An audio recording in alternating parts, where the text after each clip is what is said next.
बंदी छोड़ सतगुरु रामपाल जी परमेश्वर जी की जय हो।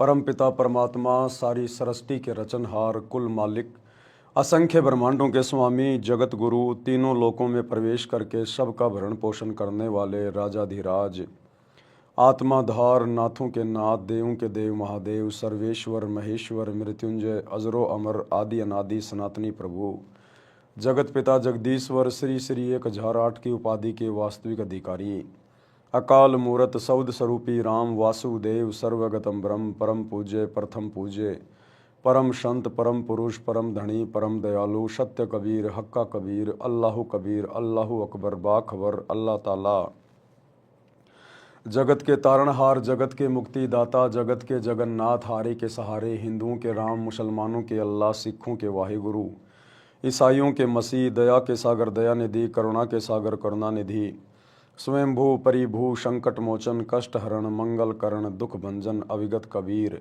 निर्विकार निर्विषम परमात्मा अलय अलेख सतगुरु आदि अनादि सतगुरु असली मर्यादा पुरुषोत्तम असली राम असली कृष्ण असली घनश्याम असली मुरारी राजाओं के राजा महाराजाओं के महाराजा शहंशाहों के शहंशाह सम्राटों के सम्राट भगवानों के भगवान अल्लाहों के अल्लाह प्रभुओं के प्रभु मसीहाओं के मसीह सच्चे वाहिगुरु बाबाओं के बाबा पीरों के पीर सेठों के सेठ जगत सेठ सावड़सा सेठ सर्वगुण संपन्न अनंत कोटि कलाओं के स्वामी अनंत कोटि ब्रह्मांडों के नायक योगियों में महायोगी ध्यानियों में महाध्यानी सिद्धों में परम सिद्ध ज्ञानियों में तत्व ज्ञानी ब्रह्म ज्ञानी महाज्ञानी परम ज्ञानी सर्वश्रेष्ठ ज्ञानी विज्ञानी युवा कबीर समरथ कबीर असमवात अमित ओजा सच्चे रहनुमा करीम अल्लाह शुभान अल्लाह दुनिया के अंतिम पैगंबर 8 सितंबर 1951 से गांव धनाना जिला सोनीपत हरियाणा भारतवर्ष की पावन भूमि पे प्रकट रियल कल की भगवान श्री नारायण साकार हरि श्री बाबा साहेब नूर अनंत परमात्मा संत शिरोमणि सतगुरु रामपाल जी परमेश्वर जी के चरण कमल में साध संगति से जुड़े हुए आप और हम सभी सत्सेवक भाई बहनों का अनंत कोटि दंडवत प्रणाम।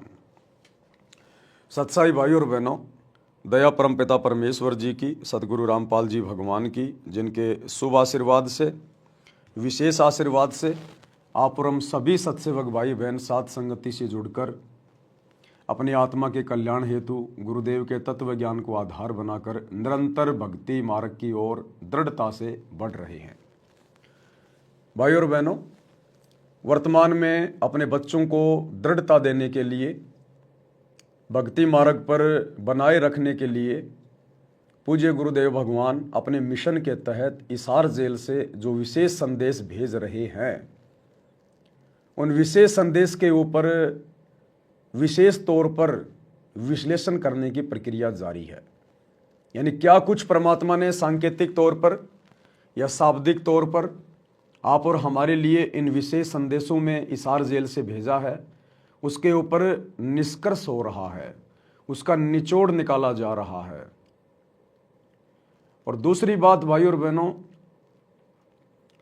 इसार जेल से परमात्मा ने हमारे लिए जितने भी सत्संग भेजने थे वो भेज चुके हैं। अभी ये जितने भी पार्ट आ रहे हैं विशेष संदेश के 76 नंबर के बाद में 77 नंबर और 78 नंबर, ये उन्हीं पार्ट को रिपीट किया जा रहा है। 76 नंबर के बाद इसार जेल से सत्संग आना बंद हो चुके हैं। जो विशेष संदेश नंबर 77 है 77 है वो विशेष संदेश नंबर 1 है। आप विशेष संदेश नंबर को एक नंबर को सुनिए और 77 नंबर को सुनिए, दोनों एक ही हैं। आज जो विशेष संदेश नंबर 78 आया 78 नंबर, आप विशेष संदेश नंबर 2 को सुनिए या फिर 78 नंबर को सुनिए, दोनों एक ही हैं। यानी उन्हीं सत्संगों को दोबारा से रिपीट करके आश्रम वालों के द्वारा भेजा जा रहा है। बाकी विशेष संदेश इसार जेल से आना बंद हो चुके हैं क्योंकि सात संगतियां गुरुदेव भगवान के आशीर्वाद से चल रही हैं, उनकी प्रेरणा से चल रही हैं। हमें इन सब बातों का नहीं पता था। जैसे ही लास्ट संदेश इसार जेल से गुरुदेव का आया 76 नंबर, हमें तो नहीं पता था आगे की और मैसेज आएंगे या नहीं आएंगे, लेकिन उसी दिन से परमात्मा ने दास को प्रेरणा करके और विशेष संदेश नंबर 1 के विश्लेषण के लिए वीडियो बनवाने शुरू कर दिए दिन के 2 बजे। क्योंकि गुरु तो अंतर्यामी है, गुरु को तो पता है इस बात का कि अब इसके आगे और कोई संदेश इसार जेल से नहीं आना है। जितना समझाना था समझा दिया गया है। तो उसी दिन फिर दास को परमात्मा ने प्रेरणा की और उसी दिन से फिर परमात्मा ने कि भाई अब मेरे संदेश तो बाहर जाना बंद हो चुके हैं, अब और कोई सत्संग है नहीं, अब एक नंबर से उनके ऊपर विश्लेषण हो। तो दास के अंदर परमात्मा ने प्रेरणा की और उसी दिन से दास फिर एक नंबर विशेष संदेश पे लाइव आना शुरू हो गया।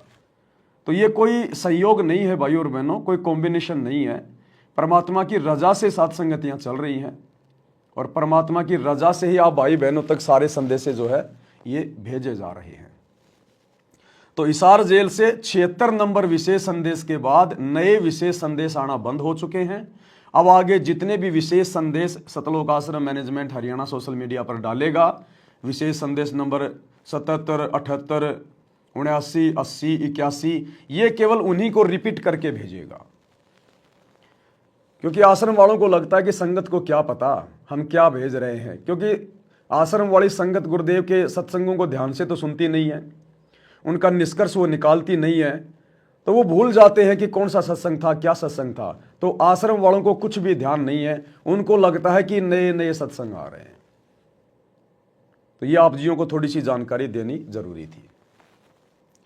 तो विशेष संदेश नंबर 8 के ऊपर निष्कर्ष निकालने की प्रक्रिया जारी है गुरुदेव भगवान के आशीर्वाद से। कल हमारा एक पार्ट बन चुका है, आज हम दूसरे पार्ट के ऊपर चर्चा करेंगे। उससे पहले दास आपको एक छोटी सी सूचना और देना चाहेगा साध संगतियों के विषय में। देखो दास अक्सर आप भाई बहनों को अपडेट करता रहता है साध संगति में जाने या ना जाने के विषय में, लेकिन भाई बहन क्या करते हैं कि लास्ट टाइम मैं जो बोलता हूं उसको तो पकड़ लेते हैं और पहले मैं क्या बोल गया उन चीज़ों पे ध्यान नहीं रखते हैं, तो कंफ्यूज हो जाते हैं। तो कंफ्यूज होने की आवश्यकता नहीं है। बहुत सारी जगह भाई बहन 10, 50 या 100, 150 किलोमीटर तक के भगत भाई बहनों के साथ संगतियां रखवाते हैं। तो उन साथ संगतियों में कोई दिक्कत नहीं है, भाई बहन 100, 50, 150 किलोमीटर तक अपने क्षेत्र में साथ संगति रखवा सकते हैं, कोई भी रखवा सकता है। ये तो परमात्मा के सत्संग है, इनमें कोई किसी की तरफ से कोई परमिशन लेने की आवश्यकता नहीं है, किसी की आज्ञा लेने की आवश्यकता नहीं है। आप कोई भी भाई बहन कभी भी अपने घर पर या कहीं भी परमात्मा की साथ संगति रखवा सकते हैं, बशर्ते इस बात का ध्यान रखें कि आप जी मर्यादा में हो और जिस जगह साथ संगति रखवाई जा रही है उस जगह पर आने वाले भक्तों को गुरु महिमा करने में किसी प्रकार की कोई तकलीफ या दिक्कत नहीं होनी चाहिए। अगर आपके घर पे माहौल अच्छा नहीं है, आप कुछ भगत भाई बहन आपस में मिलकर सलाह मशवरा करके कोई जगह किराए पे लेकर, ज़्यादा महंगी नहीं, 5-10 हज़ार रुपए तक की, जिसका खर्चा आप जी सब मिलकर आसानी से वहन कर सको, कोई भी छोटा मोटा जगह लेकर किराए पर आप जी साथ संगतियां कर सकते हो। दास ने मना केवल ये किया था कि दूर के भगत भाई बहनों को साथ संगतियों में जाने की जरूरत नहीं है। जिस प्रकार नज़दीक के भाई बहन आपस में साथ संगतियां रखवा रहे हैं वैसे सब रखवाओ, कोई दिक्कत नहीं है।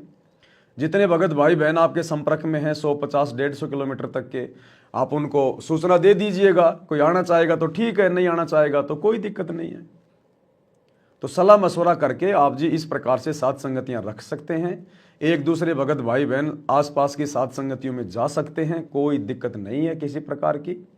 हाँ, दूर के भगत जाके क्या करेंगे भाई, दूर का भगत है कोई 1000 किलोमीटर का, 500 किलोमीटर का, वो जाएगा आएगा, उसके 2-3 दिन ऐसे ही हो जाएंगे उसके, तो उसको वहां जाने की कोई आवश्यकता नहीं है। उसको चाहिए कि वो भी आसपास के भक्तों से संपर्क करके कि भगत जी ऐसे ऐसे परमात्मा प्रेरणा कर रहे हैं, छोटी मोटी साथ संगति रखवा लेते हैं।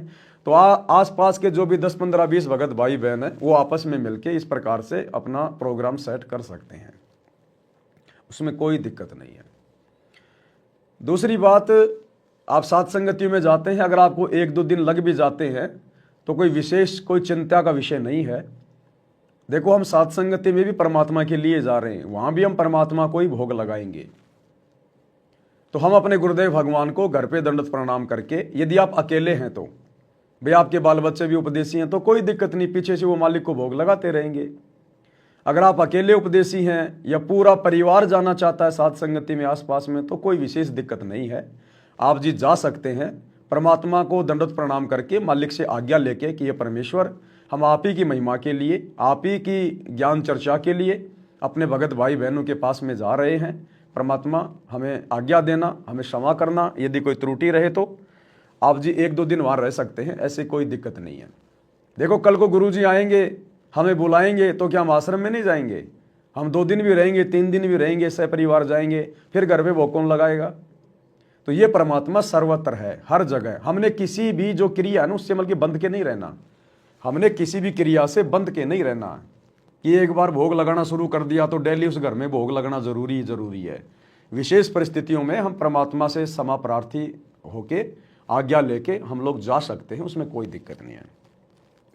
दूसरी बात, कोई भी भगत आपको सूचना भेज दे, कोई भी भगत कह दे कि भाई मेरे घर पे सात संगति है, मैं सात संगति रखवा रहा हूं, आप उस भगत को जानते नहीं, पहचानते नहीं और थैला उठा के चल दिए, तो ऐसा नहीं करना, वो भी गलत है। जिस भगत के यहाँ पर सात संगति है, पहली बात तो उस भगत ने आसपास के जितने भी भगत उसके संपर्क में हैं, 10, 20, 50, उन सबको पहले सूचित करना चाहिए कि भगत जी ऐसे ऐसे छोटी सी सात संगति की परमात्मा प्रेरणा कर रहे हैं, और आप जियों को समय मिले तो भगत जी आप जी आना, बाकी आप बताओ उस और क्या करे क्या नहीं करे, रखवाना उचित है या नहीं है। तो वो भगत जो भी अपनी राय दे उस हिसाब से, जो ज्ञान आधार से उचित हो वही राय माननी है, जबरदस्ती के नहीं। सबके ऐसे तो अपने अपने विचार हो जाएंगे, तो सबके विचार लेके नहीं चढ़ने, सबकी सुविधा को मद्देनजर रखते हुए और परमात्मा की मर्यादाओं को और ज्ञान आधार को मद्देनजर रखते हुए हमने सात संगतियां रखवानी है। बहुत सारे नए भगत भाई बहन सात संगतियों से जुड़ रहे हैं, वीडियो देख रहे हैं, उनकी इच्छा होती है कि हम सात संगति में जाएं, सात संगति में जाएं। तो अगर सात संगतियां रखवाओगे नहीं तो भगत भाई बहन जाएंगे कहाँ? ऑनलाइन तो वीडियो देख ही रहे हैं वो। जब वो भक्तों के बीच में जाएंगे, हम कैसे गुरुजी को भोग लगा रहे हैं, क्या क्या सावधानियां बरत रहे हैं, क्या क्या हमारे नियम हैं, तो वो सारी चीजें जब वो जाएंगे तभी तो उनको पता चलेगा। तो सात संगति में जाने वाले भक्तों के लिए भी ये नियम है, ये जिम्मेदारी है कि आप जिस भगत के यहाँ पर सात संगति में जा रहे हैं, आप उसको अच्छे से जानते हैं या नहीं जानते हैं, या आप जिसके साथ में जा रहे हैं वो उस भगत को अच्छे से जानता है या नहीं जानता है। सात संगति रखवाने वाला भगत मर्यादा में है या नहीं है, आचार विचार व्यवहार ठीक है या नहीं है, या खाली अपनी मान बढ़ाई के लिए सात संगति रखवा रहा है, दिखावे के लिए रखवा रहा है। तो यदि हमें कोई त्रुटि नजर आती है तो आप जी सात संगति में ना जाइए। यदि आपको लगता है कि मुझे जाना चाहिए, कोई दिक्कत नहीं, महीना 2 महीना हो गया, परमात्मा की थोड़ी चर्चा हो जाएगी, भगत भाई बहनों से मिलना जुलना हो जाएगा, मन थोड़ा हल्का हो जाएगा, तो कोई दिक्कत नहीं, आप सात संगति में जाइए। कहने का मतलब है आप जी सबसे पहले अपनी मर्यादाओं को रखिए, उसके बाद आप जी कहीं भी जाइए, कहीं भी घूमिए, उसमें कोई डर नहीं है। परमात्मा कहते हैं गुरु को राखिए शीश पर, चलिए आज्ञा माही, कहे कबीर उस भगत को 3 लोक भय नहीं। अगर हम मर्यादा में हैं और सामने वाला मर्यादा में नहीं है तो हमारी मर्यादा नहीं टूटेगी। हमने बशर्ते उसको समझाना है। अगर कोई गलती वो कर रहा है जाने अनजाने में तो हमारा फर्ज बनता है प्यार प्रेम से हम उसको समझाएं। राग द्वेष ईर्ष्या सात संगति में नहीं चलेगी। यहां आपको कोई देखने वाला नहीं है, लेकिन परमात्मा सबके ऊपर नजर बनाए हुए है। अगर राग द्वेष ईर्ष्या के माध्यम से आप जी एक दूसरे के प्रति कुछ कहोगे, कुछ बोलोगे, सात संगति में जाके कुछ उल्टा सीधा बोलोगे या राग द्वेष रखोगे, मान बढ़ाई की कोई चाहत रखोगे, तो परमात्मा अंतर्यामी है, थोड़े दिन बाद में आपको डिस्फ्यूज कर देगा, आपकी प्रेरणा बंद हो जाएगी, फिर धीरे धीरे फिर एक दूसरे की निंदा चुगली वही करने में लग जाओगे। तो आसपास में सात संगति में जाओ। ये तो चलेंगी भैया, जब तक ये भक्ति चलेगी हजारों साल, तब तक सात संगतियां ऐसे ही चलेंगी। आने वाले समय में हर जगह भगत होंगे, तो क्या गांव-गांव में भगत नहीं मिलेंगे आपस में? हर सप्ताह भगत भाई बहन मिलकर एक जगह परमात्मा को भोग लगाया करेंगे, सात संगतियां हुआ करेंगी, आसपास के 150 किलोमीटर के भगत आएंगे, तो ये तो चलती रहेंगी। ये तो परमात्मा के समागम है, सत्संग है, ये बंद नहीं होंगे। दास ने तो मना इसलिए किया कि ज्यादा दूर जाने की जरूरत नहीं है। आसपास के भगत अपने अपने क्षेत्र में सात संगतियां रखवाओ। एक तो आप एक ही जगह रखो और एक सैकड़ों जगह सात संगतियां हो, तो कितना लाभ होगा। तो इस प्रकार से थोड़ा ज्ञान को आधार बना के, दास ने मना नहीं किया किसी को, ना किसी को सात संगति में जाने के लिए मना किया। दास केवल दूर दराज वाले भगत भाई बहनों को सात संगतियों में आने जाने के लिए मना करता है कि फालतू में आप वहां जाओगे। अब ज्यादातर तो आपको पता हो गया क्या क्या नियम है, क्या क्या मर्यादा है। अब खाली भंडारा करने जा रहे हो 1000 किलोमीटर, तो फिर फायदा क्या। हाँ, आसपास में भगत भाई बहन सात संगति रखवा रहे हैं तो आसपास में मिलने जुलने के लिए जाओ, कोई दिक्कत नहीं है। 1-2 दिन अगर परमात्मा को भोग नहीं लगा पा रहे हो तो परमात्मा से आज्ञा लेके, मालिक को दंडवत करके आप चले जाओ। वहां भी तो परमात्मा ही है, वहां भी तो मालिक को ही भोग लगेगा, वहां भी तो आप जी भोग ही लगाओगे, कोई रागनी थोड़ी गाओगे। तो इस प्रकार से थोड़ा ज्ञान को आधार बनाकर, क्योंकि बहुत सारी जगह क्या है कि भगत भाई बहन आपस में छोटी छोटी बातों को लेकर मनमुटाव करने लग जाते हैं। वहाँ साथ संगति में नहीं जाना, वहाँ ये नहीं करना, वो वहाँ जो है वो नहीं करना। तो ऐसा नहीं है, जो जा रहा है उसको जाने दो भाई, हम क्यों रोके हम किसी को, हमें क्या मतलब है भाई। हम कब तक किसी को बांध के रखेंगे, कब तक हम किसी को रोक के रखेंगे, कब तक आप किसी को डंडे के जोर पे चलाओगे। जैसे हमारे गुरुदेव भगवान ने 2014 के बाद पूरी संगत को फ्री छोड़ दिया कि भैया मैंने जो ज्ञान देना था दे दिया, मैंने जो मर्यादा बतानी थी बतानी, मैंने बता दी, अब मैं किसी को बांध के नहीं रखूंगा। अब जिसने ज्ञान समझा होगा, जिसने मर्यादाओं को समझा होगा, वो अपना ध्यान रखेगा अपनी भक्ति का। तो जब 10 साल से हमारे को गुरुजी ने फ्री छोड़ रखा है, तो हम कैसे बांध सकते हैं हम किसी को। हर भगत स्वतंत्र है, कहीं भी जाएगा कहीं भी आएगा। हम केवल जानकारी दे सकते हैं कि भाई ज्ञान आधार से ऐसा ठीक है, ऐसा गलत है। उसके बाद कोई जा रहा है तो हमने उसको फिर दूसरी नज़र से नहीं देखना कि ये भगत तो बार बार मना करने के बाद भी जा रहा है, ये है वो है। कोई हमारी बातें मानने के लिए बाध्य नहीं है, और ना हम किसी के ठेकेदार है कि भाई हमारी बात कोई माने। नहीं, सर्वप्रथम हमारी भक्ति, हमारी मर्यादा। दूसरा, हमें जो लगता है हम लोगों को सूचना दे सकते हैं ज्ञान आधार से। बाकी वो जा तो परमात्मा के लिए रहे ना, मालिक को भोग लगाने के लिए जा रहे हैं, क्या दिक्कत है। और एक आध भगत मान लो कोई ऐसा है दूर दराज का भी है, आसपास में किसी भगत के साथ उसके संपर्क नहीं है, तो वो दूर दराज की साथ संगति में भी जा सकता है। यदि उसकी आर्थिक स्थिति सही है, उसके पास में अच्छा जो है किराया भाड़ा है, समय है, तो जा सकता है, क्या दिक्कत है उसमें। लेकिन ऐसा नहीं कि पहले की तरह जैसे हम साथ संगतियाँ रखते थे पहले, तो पूरे देश के भगत ही आ जाओ उठ उठ के, वैसा करना ठीक नहीं है ज्ञान आधार से वर्तमान में। क्योंकि 10 दिन में 2 बार लाए आ रहा है, ये भी तो साथ संगतियाँ हो रही है। तो आसपास की साथ संगति में जाओ, परमात्मा की महिमा करो, कोई दिक्कत नहीं है।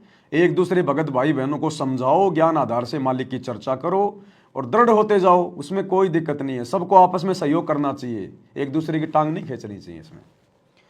तो आज शुरू करते हैं हम परमात्मा के आशीर्वाद से। विशेष संदेश नंबर 8 का पार्ट नंबर 2 है। गुरुदेव भगवान हमें आन उपासना के विषय में, शास्त्र विरुद्ध साधना के विषय में समझा रहे हैं कि ये मोक्ष में सहयोगी नहीं है, आत्म कल्याण इनसे नहीं हो सकता है, और किस किस तरह की साधनाएं हैं। हमारे धर्मगुरु जो ज्ञानहीन है, आज भी ज्ञानहीन ही है, सतगुरु ने आके ज्ञान दे दिया, उसके बाद भी ज्ञानहीन बनकर बैठे हमारे धर्मगुरु सभी। कोई मानने को तैयार नहीं है सच्चाई। काल ने मान बढ़ाई में उलझा रखा है, अहंकार पैदा कर रखा है। तो आज के वीडियो में गुरुदेव हमें क्या समझा रहे हैं, शुरू करते हैं। और शुरू करने से पहले हम अपने गुरुदेव भगवान को दंडवत प्रणाम अवश्य करें। घर पर हैं, सामान्य परिस्थिति में हैं तो जमीन पर दंडवत प्रणाम करें 8 अंगों सहित। और यदि आप यात्रा में हैं, ऑफिस में हैं, काम पे हैं, दंडवत नहीं कर सकते, तो सत्संग सुनने से पहले मानसिक दंडवत प्रणाम गुरुदेव को अवश्य करना चाहिए। जा नगरी नहीं वाद विवादम, सुरती कमल कैलाश कलंदर, बैठे सतगुरु धनी मुनिंदर। धनी मुनिंदर मौनी साई, है देवा दरवेश गोसाई। गाँव अनहद बैन बिलासा, गगन गुफा मंदिर में बासा। एक गुमट संकट मोचन पुरुष कबीरम, समृत साहिब सुख का शीरम। कोटि कोटि गंगा और काशी, चरण कमल तुमरे अविनाशी। आनंद घन पद अग है ऊंचा, गरीब दास कोई पावे सूचा। इसमें स्पष्ट कर दिया है कि संकट मोचन पुरुष कबीर, सब दुखों के दूर काटने वाले, दुख दूर करने वाले कबीर पुरुष हैं, कबीर परमेश्वर हैं। अज्ञानता में, ना समझी में, तत्व ज्ञान के भाव में हम सभी भगत भाई बहन पहले संकट मोचन नाम आते ही हनुमान जी को मान लेते थे कि बजरंग बली संकट मोचन है। जबकि बजरंग बली तो देवताओं की श्रेणी में भी नहीं है, देवताओं की श्रेणी में भी नहीं है। हनुमान जी तो इतनी छोटी कैटेगरी है हनुमान जी की। ये तो केवल एक रुद्र अवतार थे। ऐसे तो सतयुग में हर कोई थे, त्रेता युग में ज्यादातर अवतार ऐसे धरती पे घुमा करते थे, आम प्राणियों की भांति। बाली भी वरदान लेके आया था, अब बाली को कौन पूजता है देवता के रूप में? तो ऐसे अवतार तो बहुत थे भाई। लक्ष्मण भी शेषनाग का अवतार था। कौन पूजता है लक्ष्मण को? कोई मंदिर है कोई लक्ष्मण जी का? राम के बगल में जरूर उसको खड़ा कर देते हैं। तो ऐसे अवतार तो हनुमान जी जैसे तो सतयुग त्रेता युग में बहुत थे। आम साधु संतों में इतनी पावर, इतनी शक्तियां हो जाया करती थी। तो असल में संकट मोचन कौन है? असल में संकट मोचन वो है जो हमारे जन्म और मरण जैसे दीर्घ रोग को नाश कर दे, मिटा दे। क्योंकि सबसे बड़ा संकट इस जीवात्मा पर एक ही है। अब ये जीवात्मा अपने घर वापस नहीं जा पा रही है। सबसे बड़ा संकट है ये। काल ने सारे रास्ते बंद कर दिए, बंधनों में जकड़ दिया। तो ये जीव के ऊपर सबसे बड़ा संकट है। और इस संकट का यदि कोई मोचन कर दे, इस संकट से यदि कोई उबार दे, आत्मा को सतलोक पहुंचा दे, तो वो असल में सबसे बड़ा संकट मोचन है। तो वर्तमान में इस पृथ्वी पर 21 ब्रह्मांड में यदि एकमात्र कोई संकट मोचन है तो सतगुरु रामपाल जी हैं। ये कबीर भगवान हैं। संकट मोचन कष्ट हरण मंगल करण कबीर आ गए शरण थारी। ये सबसे बड़ा संकट मोचन है। ये परमात्मा हमारे सांसारिक संकटों का भी मोचन करेगा, कष्टों का हरण करेगा। हमें यहां भी परमात्मा अच्छी तरीके से 2 टाइम की रोजी रोटी उपलब्ध करवाएगा, काम धंधा उपलब्ध करवाएगा। हमारे भविष्य में आने वाले संकटों का परमात्मा मर्दन करेगा। और सतलोक में तो फिर परमात्मा हमें अंत में, अगर आजीवन भक्ति पर लगे रहे, मर्यादाओं में टिके रहे, तो फिर ये परमात्मा काललोक से भी हमारा जो सबसे बड़ा संकट है जन्म और मरण का, उसको भी काटेगा और सदा सदा के लिए सतलोक में बैठाकर सुखी करेगा। और परम पदार्थ सुख का शीरम, परम पदार्थ सबसे श्रेष्ठ परमात्मा और सुख का शीरम, यही सुख का दाता है। बच्चों, हमारा मोक्ष न होने का एक कारण रहा है, काल ने सबको भ्रमित कर रखा है। जैसा सृष्टि रचना के द्वारा आपको बताया गया, काल ने कहा था सबको उल्टे रास्ते ला दूंगा, किसी को सच्चा मार्ग नहीं बताऊंगा। बच्चों, आपको अमरवाणी सुना रहा हूं, अमर ग्रंथ की, जहां से दास बोल रहा है और यहाँ से परमात्मा ने कैसा अजब गजब करके आप तक ये सत संदेश पहुंचाया है, इस पे अमल करना। अब देखो क्या करें गुरुदेव कि तुम्हें जो ये सत्संग भेजे जा रहे हैं ना हिसार जेल से, ये परमात्मा का विशेष आशीर्वाद है। यानी गुरुदेव का विशेष आशीर्वाद है हमारे ऊपर। और गुरुदेव कह रहे हैं बच्चों इसके ऊपर अमल करना, कहने सुनने तक मत रखना इन बातों को कि मैंने यहाँ से सत्संग करके भेज दिए, आपने सुबह सुबह सुन लिए और सारा दिन फिर वही क्रिया करने लग गए जो आम लोग कर रहे हैं। तो गुरुदेव कह रहे हैं ऐसे बात बनेगी नहीं, तुम अपने गुरु के दोषी हो जाओगे। ऐसे हमने अमल करना है प्रत्येक बात के ऊपर कि हमारे गुरुदेव इतना संघर्ष क्यों कर रहे हैं, किसके लिए कर रहे हैं। समर्थ होते हुए भी परमात्मा 10 साल से जेल में क्यों बैठे हैं, क्या लीला है, क्या मिशन है। परमात्मा हमें अपने से दूर कर कर हमें ज्ञान आधार से स्वयं भक्ति मार्ग पर निर्णय लेते हुए चलता हुआ देखना चाहते हैं। क्योंकि परमात्मा को पता है कि एक समय यहां से मैंने भी जाना है और यदि मैं अचानक से चला जाऊंगा तो सारी आत्माएं डगमग हो जाएंगी। तो एक छोटी सी रिहर्सल की परमात्मा ने कि मैं देखता हूं कि जब मैं सतलोक जाऊंगा तो मेरे जाने के बाद ये भगत किस प्रकार से भक्ति करेंगे, मेरे द्वारा दिए गए अनमोल ज्ञान को आधार बनाकर भक्ति करेंगे या फिर मेरे परिवार को देखकर भक्ति करेंगे या एक दूसरे भक्तों की देखा देखी भक्ति करेंगे या फिर जब तक मैं हूं तब तक तो भक्ति पे लग रहे हैं और जब मैं चला जाऊंगा तो फिर पीछे से भक्ति पे ये फिर ढिलाई बरतने लग जाएंगे, मर्यादाओं का ध्यान नहीं रखेंगे। तो परमात्मा हिसार जेल में बैठकर वो रिहर्सल कर रहे हैं कि मेरे जाने के बाद का भगत समाज क्या होगा, कैसा होगा, भक्ति माहौल कैसा होगा।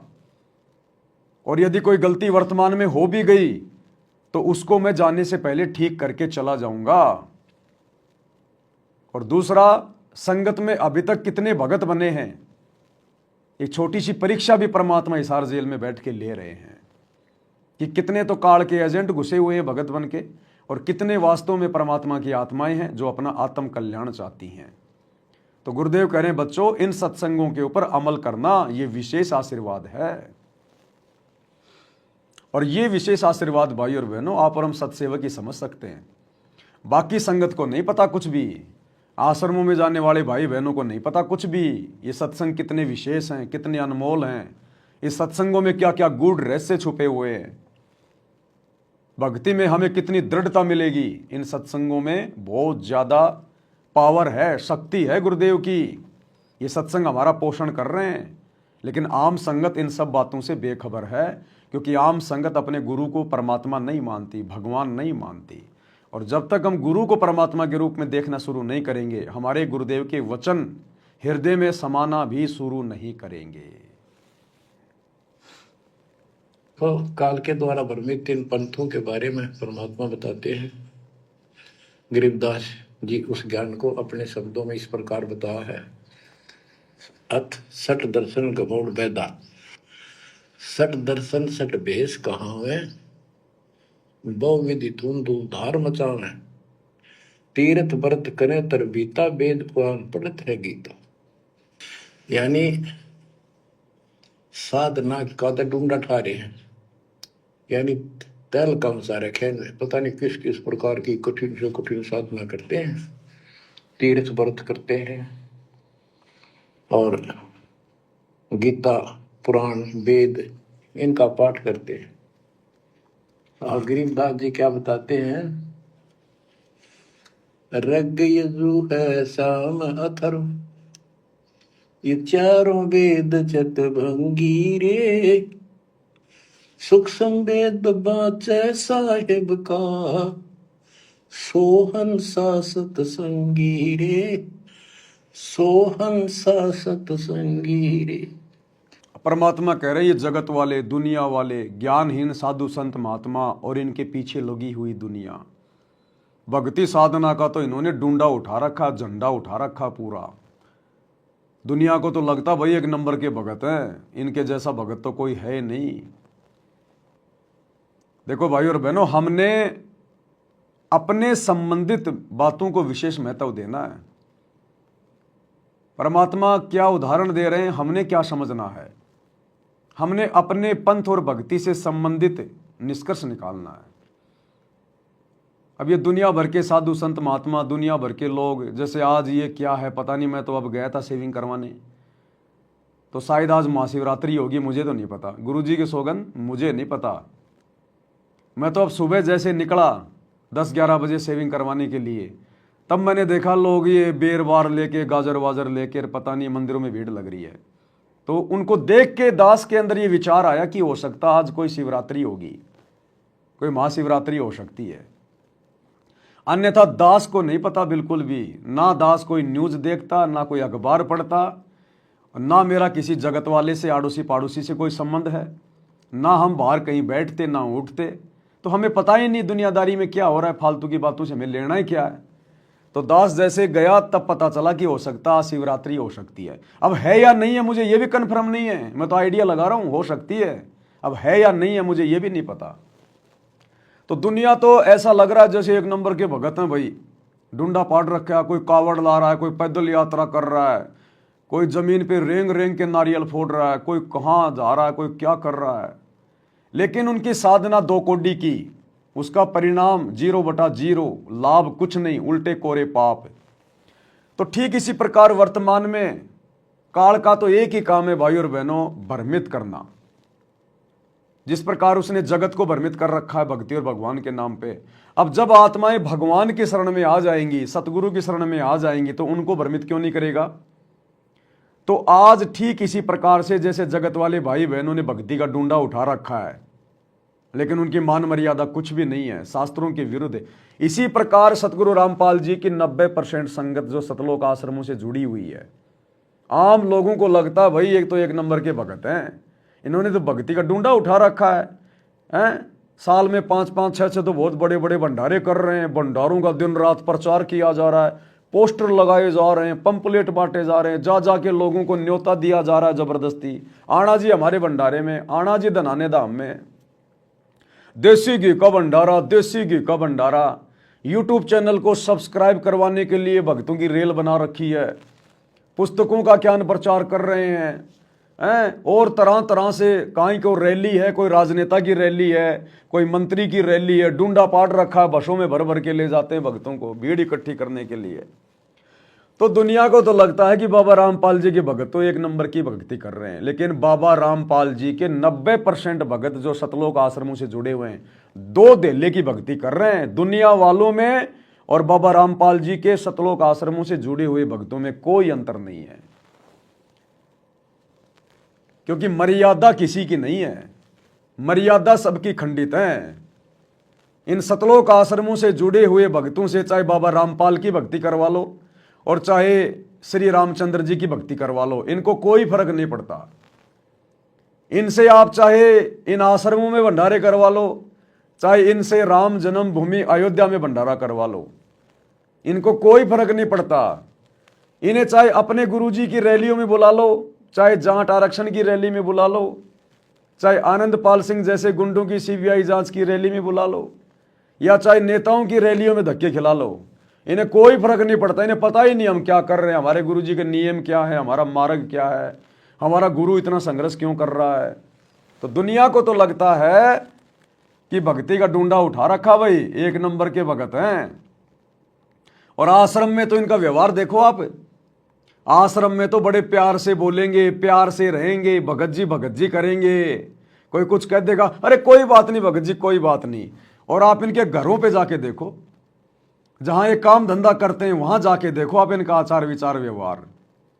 जब साथ संगति होती है वहां आके देखो, ये ले लेके लठ आ जाते हैं मारने के लिए। इनसे बात करके देख लो ज्ञान आधार से, कोई सवाल कर लो इनसे, जरा सा गालियां निकालने लग जाएंगे ये। तो ये दुनिया की नजरों में तो एक नंबर के भगत बने फिर रहे हैं, और वास्तविक जिंदगी में भक्ति इनके आसपास भी नहीं है। सतगुरु रामपाल जी ने भक्ति दे दी, लेकिन साथ में मर्यादा भी बताई है। मर्यादा तोड़ के तुम जितनी मर्जी भक्ति का दिखावा कर लो, एक फुट्टी कोड़ी भी हाथ नहीं लगेगी, फुट्टी कोड़ी भी। और ये कितने भगत हैं, कितनी इनके अंदर भक्ति जो है वो प्रवेश हुई है। खुद सतगुरु रामपाल जी समय समय पर इन लोगों की पोड़ पट्टी हिसार जेल से खोलते रहते हैं कि कैसा इनका आचार है, कैसा इनका विचार है, कितना इनको ज्ञान है, कैसी इनकी सोच है। अपने 90% भक्तों की सोच, उनकी रहनी करनी सतगुरु रामपाल जी ने आम जगत वालों से भी गिरी हुई बताई है। अब सोचो, ये आम जगत वाले अच्छे या फिर सतगुरु रामपाल जी के भगत अच्छे। तो समय समय पर सतगुरु रामपाल जी सतलोक आश्रमों से जुड़े हुए भगत भाई बहनों की रहनी करने को भी दर्शाते रहते हैं, क्योंकि ये दिखावे की भक्ति नहीं है। तुम दुनिया के सामने जो 2 नंबर का काम करने वाले आदमी हैं, भक्ति के निकट भी नहीं है, सारा दिन उल्टे काम करते हैं, राजनीति में सड़ रहे हैं, उनको तुम पकड़ पकड़ के एमएलए को, मंत्री को, किसी ठेकेदार को, उनको तो तुम पकड़ पकड़ के हाथ जोड़ जोड़ के भंडारों में लेके आते हो। और अपने भगत भाई बहनों के साथ तुम्हारा व्यवहार कैसा है, आपका गुरु बता रहा है खुद क्या कह रहा है। थोड़ा सा सुख विचार करना होगा कि हम कौन है, कहां से आए। आपस में खेचातानी रखते हो अभी भी भगत हो गए।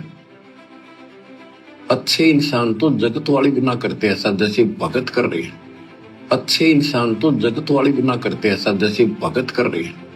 अच्छे इंसान तो जगत वाली गुना करते ऐसा जैसे भगत कर रही है। किसी को छोटी सी सेवा दे देते, कोऑर्डिनेटर बना दिया, वो ने सोचा मैं खुदा बन गया।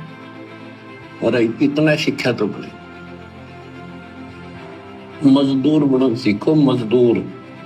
और कई देखा है कि कोऑर्डिनेटर या जिसकी जो भी व्यवस्था लगाई जाए तो व्यवहार भी ठीक नहीं करते, धमकान लग जाते, फुरकान लग जाते। और कुछ ऐसी भी शिकायतें आई हैं जो बहन बेटियों के साथ गलत मैसेज भी डालते हैं। तो वो दुष्ट लोग ना तो कोऑर्डिनेटर के योग्य है, ना वो भगत के योग्य। और कुछ ऐसी भी शिकायतें आई हैं जो बहन बेटियों के साथ गलत मैसेज भी डालते हैं, तो वो दुष्ट लोग ना तो कोऑर्डिनेटर के योग्य है ना वो भगत के योग्य। और कुछ ऐसी भी शिकायतें आई हैं जो बहन बेटियों के साथ गलत मैसेज भी डालते हैं, तो वो दुष्ट लोग ना तो कोऑर्डिनेटर के योग्य है ना वो भगत के योग्य। तो ऐसा तो संगत माई कुसंगत उपजेगी, और ऐसी कुसंगत होगी फिर हम रखेंगे नहीं उसको खेत में। किसान उसको बाढ़ को पाड़ कर खेत तो बाहर फेंक देता है, तो उसको आप मिशन से निकाल दिया जाया करेगा। सुधर जाओ, एक के नहीं सुनी जाया करती। कि सामूहिक शिक्षा दी जाती है, अमल कर लो इन पे। कर्म बतेरे फोड़ लिए, इस ज्ञान का असर क्या हुआ? थोड़ा सा सुख होते हो फिर पक्के एजेंट काल के बन जाते। बकवाद वही करनी, भगवान से दूर हो जाना। थोड़ा सा सुख होते हो फिर पक्के एजेंट काल के बन जाते। बकवाद वही करनी, भगवान से दूर हो जाना। थोड़ा सा सुख होते हो फिर पक्के एजेंट काल के बन जाते। बकवाद वही करनी, भगवान से दूर हो जाना। तो भाई और बहनों, हाथ कंगन को आरसी क्या, पढ़े लिखे को फारसी क्या। खुद सतगुरु रामपाल जी ने वर्तमान में इसार जेल में बैठे बैठे सतलोक आश्रमों से जुड़े हुए जो कोऑर्डिनेटर हैं, उनका परिवार है, उनके व्यवहार के विषय में, उनके चरित्र के विषय में, और किस प्रकार से सब लोग मर्यादा तोड़ के काल की गोद में बैठे हैं, एजेंट बन के बैठ जाते हैं काल के, सब कुछ क्लियर कर दिया। 2 शब्द ही काफ़ी हैं सतगुरु रामपाल जी भगवान के मुख कमल से सुनने के बाद। तो इस भक्ति मार्ग में भक्ति का ढोंग नहीं चलेगा, दिखावा नहीं चलेगा। आपका जैसा आचार विचार व्यवहार संगत में है, वैसा ही आपका जगत में होना चाहिए। पतिव्रता वही होती है जो अपने घर पे रहे चाहे घर से बाहर रहे, उसके नियम मर्यादा, उसका आचार विचार व्यवहार नेक नीति एक जैसी होती है। तो इन आश्रमों में जाने वाले भक्तों की क्या स्थिति है, गुरुदेव ने अपने मुख कमल से बयान कर दी है। अब आगे ज़्यादा कुछ बताने की आवश्यकता नहीं है। करते रहो भंडारे, करते रहो ड्रामेबाजी, करते रहो, लगाते रहो पोस्टर देसी घी के। ये देसी घी खाने से सतलोक नहीं जाया जाता, ज़्यादा देसी घी खाने से दस्त भी हो जाते हैं, ये भी ध्यान रखना। तो जिस प्रकार ये दुनिया वाले जिन्होंने भक्ति में डूंडा उठा रखा है और लेना देना कुछ भी नहीं, इसी प्रकार सतगुरु रामपाल जी की 90% संगत जो आज उनकी गैर हाजिरी में सतलोक आश्रमों में जाती है, उनका परिवार है, कोऑर्डिनेटर हैं, ये कोई भी मर्यादा में नहीं है। ये चाहे कितनी भक्ति कर लो, भक्ति तो वैसे करते कहाँ हैं, खाली दिखावा ज़्यादा करते हैं। ये 0/0 है। ये चारों वेद चित्तवंगी परमित ज्ञान है। इसी विषय में यहाँ कहा है, सठ दर्शन सठ बेख कहाँ में, बहुविध द्वंद्व धार मचावे। तीर्थ व्रत करे तर बीता, वेद पुराण पढ़त हैं गीता। यो भी बैदा है बैदे से भेद अलैदा, यो भी बहदा। यानी ये व्यर्थ है, ये भी व्यर्थ की साधना फिजूल है। 4 संप्रदाय 52 द्वारे, जिन्हों नहीं निज नाम विचारे। माला गाल हुए हैं मुक्ता, सट दल हुआ बाई बख्ता। 4 संप्रदाय 52 द्वारे, जिन्हों नहीं निज नाम विचारे, ये सब संस्थाएं हैं।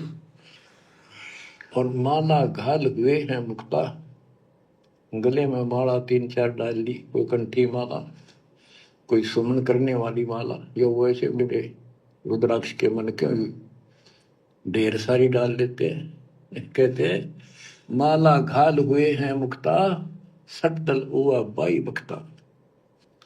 यो भी बैदा है बैदे से भेद अलैदा, यो भी बैद है।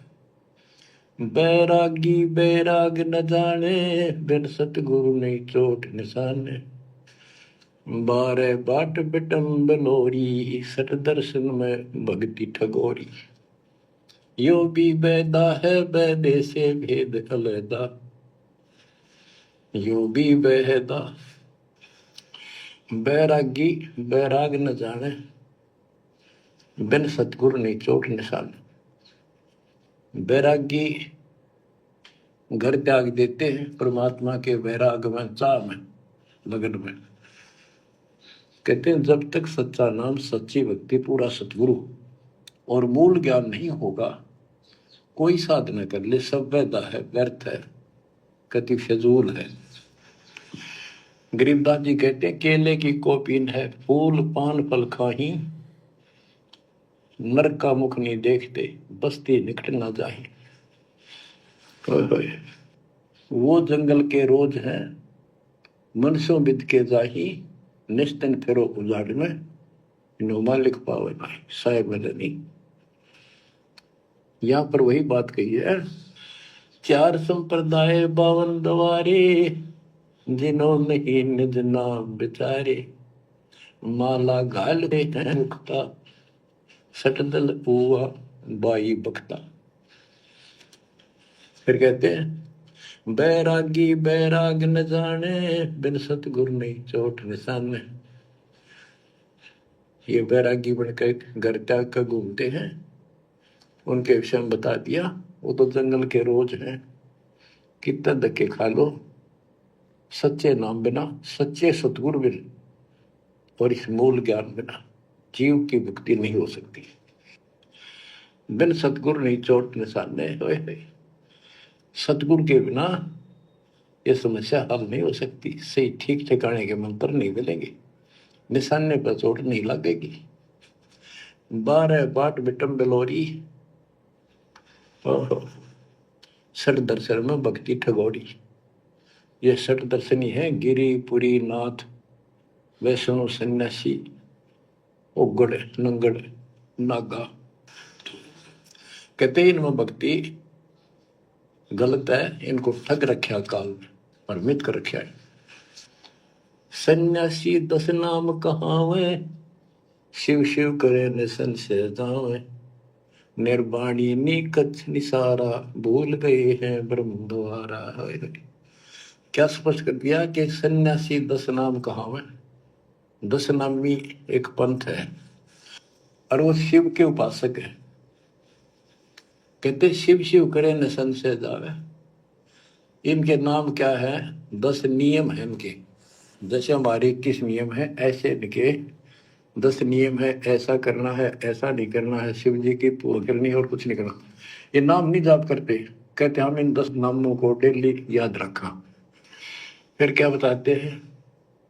सुन सन्यासी कुल कर्मनाशी, भग में प्योंदी धुंध भूले धुंधी, छल छिद्र की भक्ति ना कीजिए, आगे जवाब कहो क्या दीजिए। होय होय। सुन सन्यासी कुल कर्मनाशी, ये सन्यासी अपना पूरा धर्म कर्म नष्ट करे फिरते हैं। बग में प्योंदी भूले धोंदी। प्योंद क्या होती है?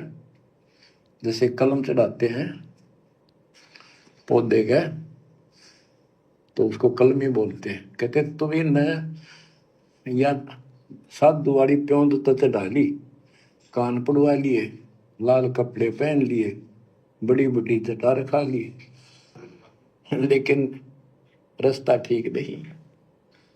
ये भगवे प्योंदी भूले धोंदी, सत सिद्धर की भक्ति ना कीजिए, आगे जवाब कहो क्या दीजिए। क्या कह रहे हैं परमात्मा? सुन सन्यासी कुल कर्मनासी, छल छिद्र की भक्ति न कीजिए, कहो जवाब आगे क्या दीजिए। ये आप और हमारे ऊपर विशेष पॉइंट है। परमात्मा सत्संग कहाँ करते हैं और दृष्टिकोण कहाँ होता है। परम संत कथा क्या कहता है, समझाना क्या चाहता है। शब्द सैन सतगुरु की पहचान है, पावे अटल सुहाग रे। सुन सन्यासी यानी जिसने भक्ति के लिए सन्यास ले लिया। आप और हम भी एक प्रकार से सन्यासी हैं। उन लोगों ने अपने घर बार छोड़ दिए, इसलिए उनको सन्यासी कहते हैं। हम लोगों ने सांसारिक परंपराओं से सन्यास ले लिया, समाज की जो बुराइयां हैं हमने उनसे सन्यास ले लिया। हम भी एक प्रकार से सन्यासी हैं, संत हैं, भगत हैं। कुल कर्मनासी, छल छिद्र की भक्ति न कीजिए, कहो जवाब आगे क्या दीजिए। अब सतगुरु से उपदेश भी ले लिया और सतगुरु ने हमें जो मर्यादा बताई है, जो नियम बताए हैं, उन नियमों का हम ध्यान नहीं रख रहे। नियम तोड़ के हम भक्ति कर रहे हैं, तो हम छल छिद्र की भक्ति कर रहे हैं। नित्य नियम में गुरुदेव क्या कहते हैं? ताते सतगुरु शरणा लीजे, कपट भाव जिन दूर करीजे। जो अपने अंदर से सारे कपट भाव दूर कर देगा, बिल्कुल शुद्ध हृदय का हो जाएगा, मर्यादा शोपन में भी नहीं तोड़ेगा, कहते हैं उस दिन सतगुरु उसको अपनी शरण में लेगा। बाकी नाम दीक्षा लेने से कोई सतगुरु की शरण में नहीं माना जाता।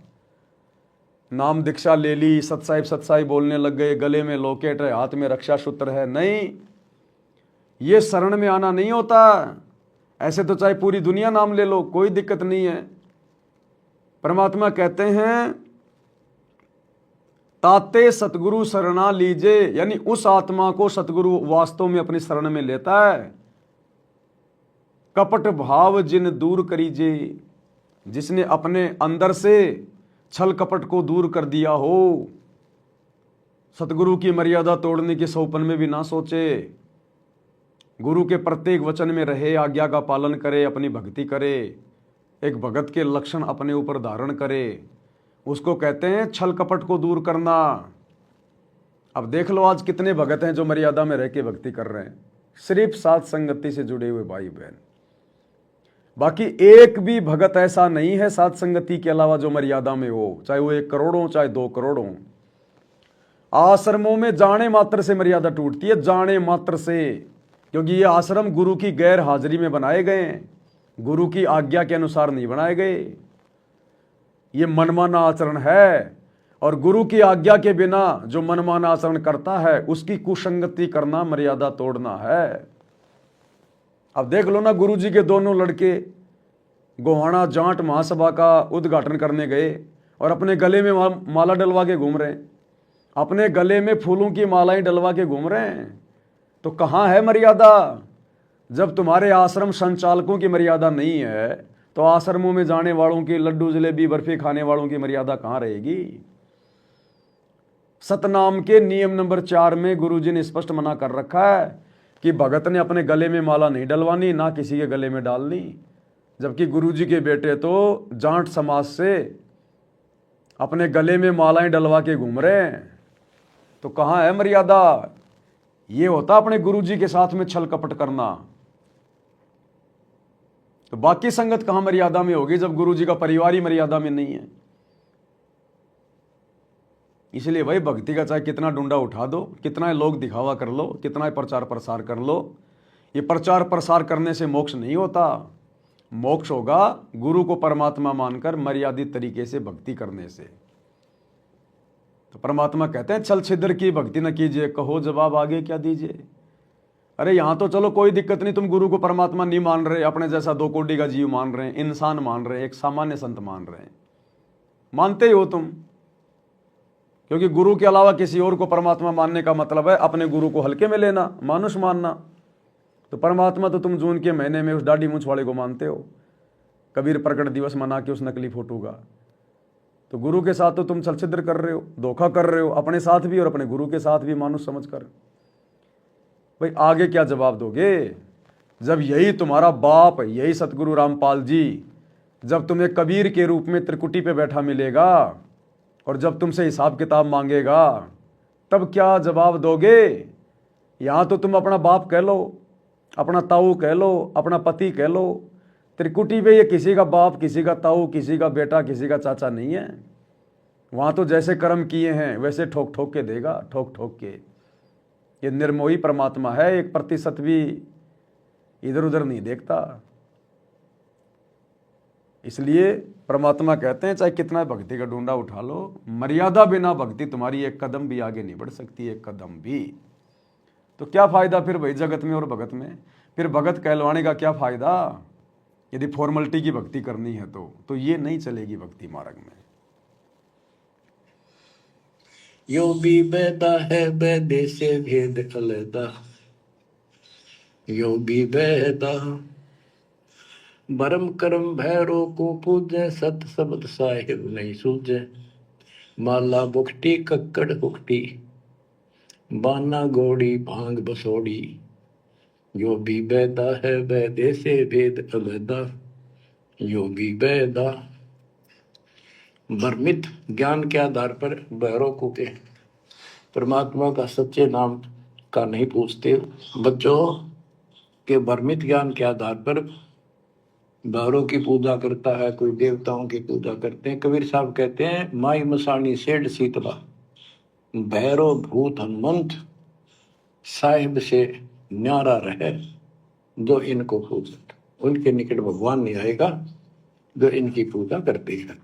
जति जलाली पदकन खाली नाम न रत्ता घोरी गत्ता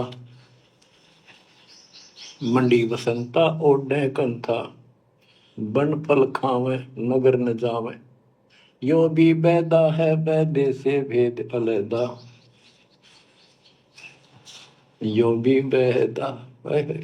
अब बताते हैं जंगम जैनी फोकट फैनी नाम न चीना गुरु गुणहीना गलरी जिंदा मस्तक बिंदा गुगल खेवे जंतर सेवे यो भी बैदा है बैदे से भेद अलैदा। यो भी बैदा यानी व्यर्थ है ये। जंगम जैनी फोकट फैनी इनके पास कख नहीं है। जो जंगम सेवड़े जैन धर्म से संबंधित लोग, बच्चों कमाल है आपकी किस्मत का। जैसे जैन धर्म के 24वें तीर्थंकर श्री महावीर जैन जी हुए हैं, उनकी हिस्ट्री आपको पढ़ कर सुनाई थी उन्हीं की पुस्तक से। तो वही परमात्मा गरीबदास जी के बच्चे मालिक की वाणी बता रहे हैं, उसको ज्ञान को समझा रहे हैं कि जंगम जैनी फोकट पैनी सब व्यर्थ की साधना कर रहे हैं। आकी तोरा बांध पटोरा धूमा दामी कैसे स्वामी नगन रसा तन को तरासा पशु प्राणी स्वान समानी। ये धूम्रपान करे, सुल्फे पीवे, दारू किनका टालनी, बकरे काटे उनका मांस खावे और नगन फिरे, नगन निराशा तन को तरासा, व्यर्थ में शरीर को तंग करते हैं, परेशान करते हैं, कष्ट उठाते हैं। पशु प्राणी स्वान समान, इनमें और कुत्ते में क्या अंतर है? वो भी नगन रहते हैं, पशु भी नगन रहते हैं। परमात्मा ने मनुष्य जीवन दिया है, इसमें सद्बुद्धि दी है। बच्चों सभ्यता से कपड़े पहनो पर मालिक से दूर ना हो। इंद्री चीरा गाली जंजीरा घुंघरू बाजे मोड़ न लांचे धूमी धामा करते सामा मांड अखाड़ा रोपे बाड़ा यो भी बैदा है बैदे से भेद अलैदा यो भी बैदा। हाथों करुआ कांदा फरुआ खोल बनावे सद कहावे जटा जलंदम भूले आदम तन बैरागी छापा दागी यो भी बैदा है बैदे से भेद अलैदा यो भी बैदा। क्या बताते हैं कि हाथों करुआ एक लोटा ले लेंगे और कंधा फरुआ एक फावड़ी से रख लेंगे कंधे पर और खोल बनावे गुफा बनावांगे, उसमें छुप जाएंगे। और सिद्ध कहाँ में जटा जलंदम भूले अंधम, बड़ी बड़ी जटा सिर पर रखेंगे। ये ज्ञान के अंधे परमात्मा का सच्चा मार्ग भूले हैं। तन बैरागी छापा दागी वेद पुरानी कथा कहानी पढ़ पढ़ भूले अर्थ न खुले भूले योगी हृदय के रोगी कान चरावा बसम रमावा यो भी बैदा है बैदे से वेद अलैदा यो भी बैदा। वेद पुराण पढ़ते हैं, इनको ठीक से समझ नहीं पाए। वेद पुराणी कथा कहानी पढ़ पढ़ भूले अर्थ न खुले। बताओ क्या कह रहे हैं परमात्मा कि वेद पढ़ते हैं, गीता जी पढ़ते हैं, लेकिन गीता जी में लिखा क्या है, वेदों में लिखा क्या है, शास्त्रों में लिखा क्या है, साधना टोटल उसके विपरीत करते हैं। वही बात आज संगत में हो रही है। सत्संग सुनते हैं, ज्ञान गंगा पढ़ते हैं, जीने की राह पुस्तक का कितना प्रचार करते हैं, जीवन बदल जाएगा, जीवन बदल जाएगा, वीडियो बना बना के, जैसे फिल्म वाले बनाते हैं ना, ऐसे वीडियो बना बना के परिवार सुधर जाएगा, ये हो जाएगा, दुनिया को शिक्षा दे रहे हैं और खुद गुरु जी के सत्संगों के विरुद्ध चल रहे हैं, खुद ज्ञान गंगा पुस्तक में लिखी गई बातों के विरुद्ध चल रहे हैं, खुद जीने की राह पुस्तक में लिखी गई एक भी बात के ऊपर अमल नहीं कर रहे। यह हाल हो रहा है संगत में। अब ज्ञान गंगा पुस्तक में, अब जैसे जगत वाले गीता और वेद पढ़ते हैं और ये पत्थर की पूजा करते हैं। अब इनसे कोई पूछे भैया वेद में गीता में कोई मंदिर बना के मस्जिद बना के पत्थरों की पूजा करने का, मूर्ति पूजा का विधान है क्या? कहीं लिखा है क्या? वेद गीता में जो मंत्र तुम जाप करते हो, हरे राम हरे कृष्णा राधे राधे श्याम मिला दे, कहीं लिखा हुआ है क्या? वो एक भी बात मानने को तैयार नहीं, उल्टा लड़ाई झगड़ा करेंगे। अब ठीक इसी प्रकार टोटल सतगुरु रामपाल जी के सत्संग, उनके द्वारा लिखी गई पुस्तकों के विरुद्ध साधना वर्तमान में भगत समाज कर रहा है। बताओ, ये राजनीति करना कौन सी ज्ञान गंगा पुस्तक में लिखा हुआ है? गुरु जी के कौन से सत्संगों में लिखा हुआ है? लेकिन फिर भी गुरु जी का परिवार राजनीति कर रहा है, कोऑर्डिनेटर राजनीति कर रहे हैं, राजनेताओं के दलाल संगत को बना रखे हैं। 2019 में कांग्रेस की गोद में बैठा दिया संगत को, गुरु जी का आदेश बता दिया।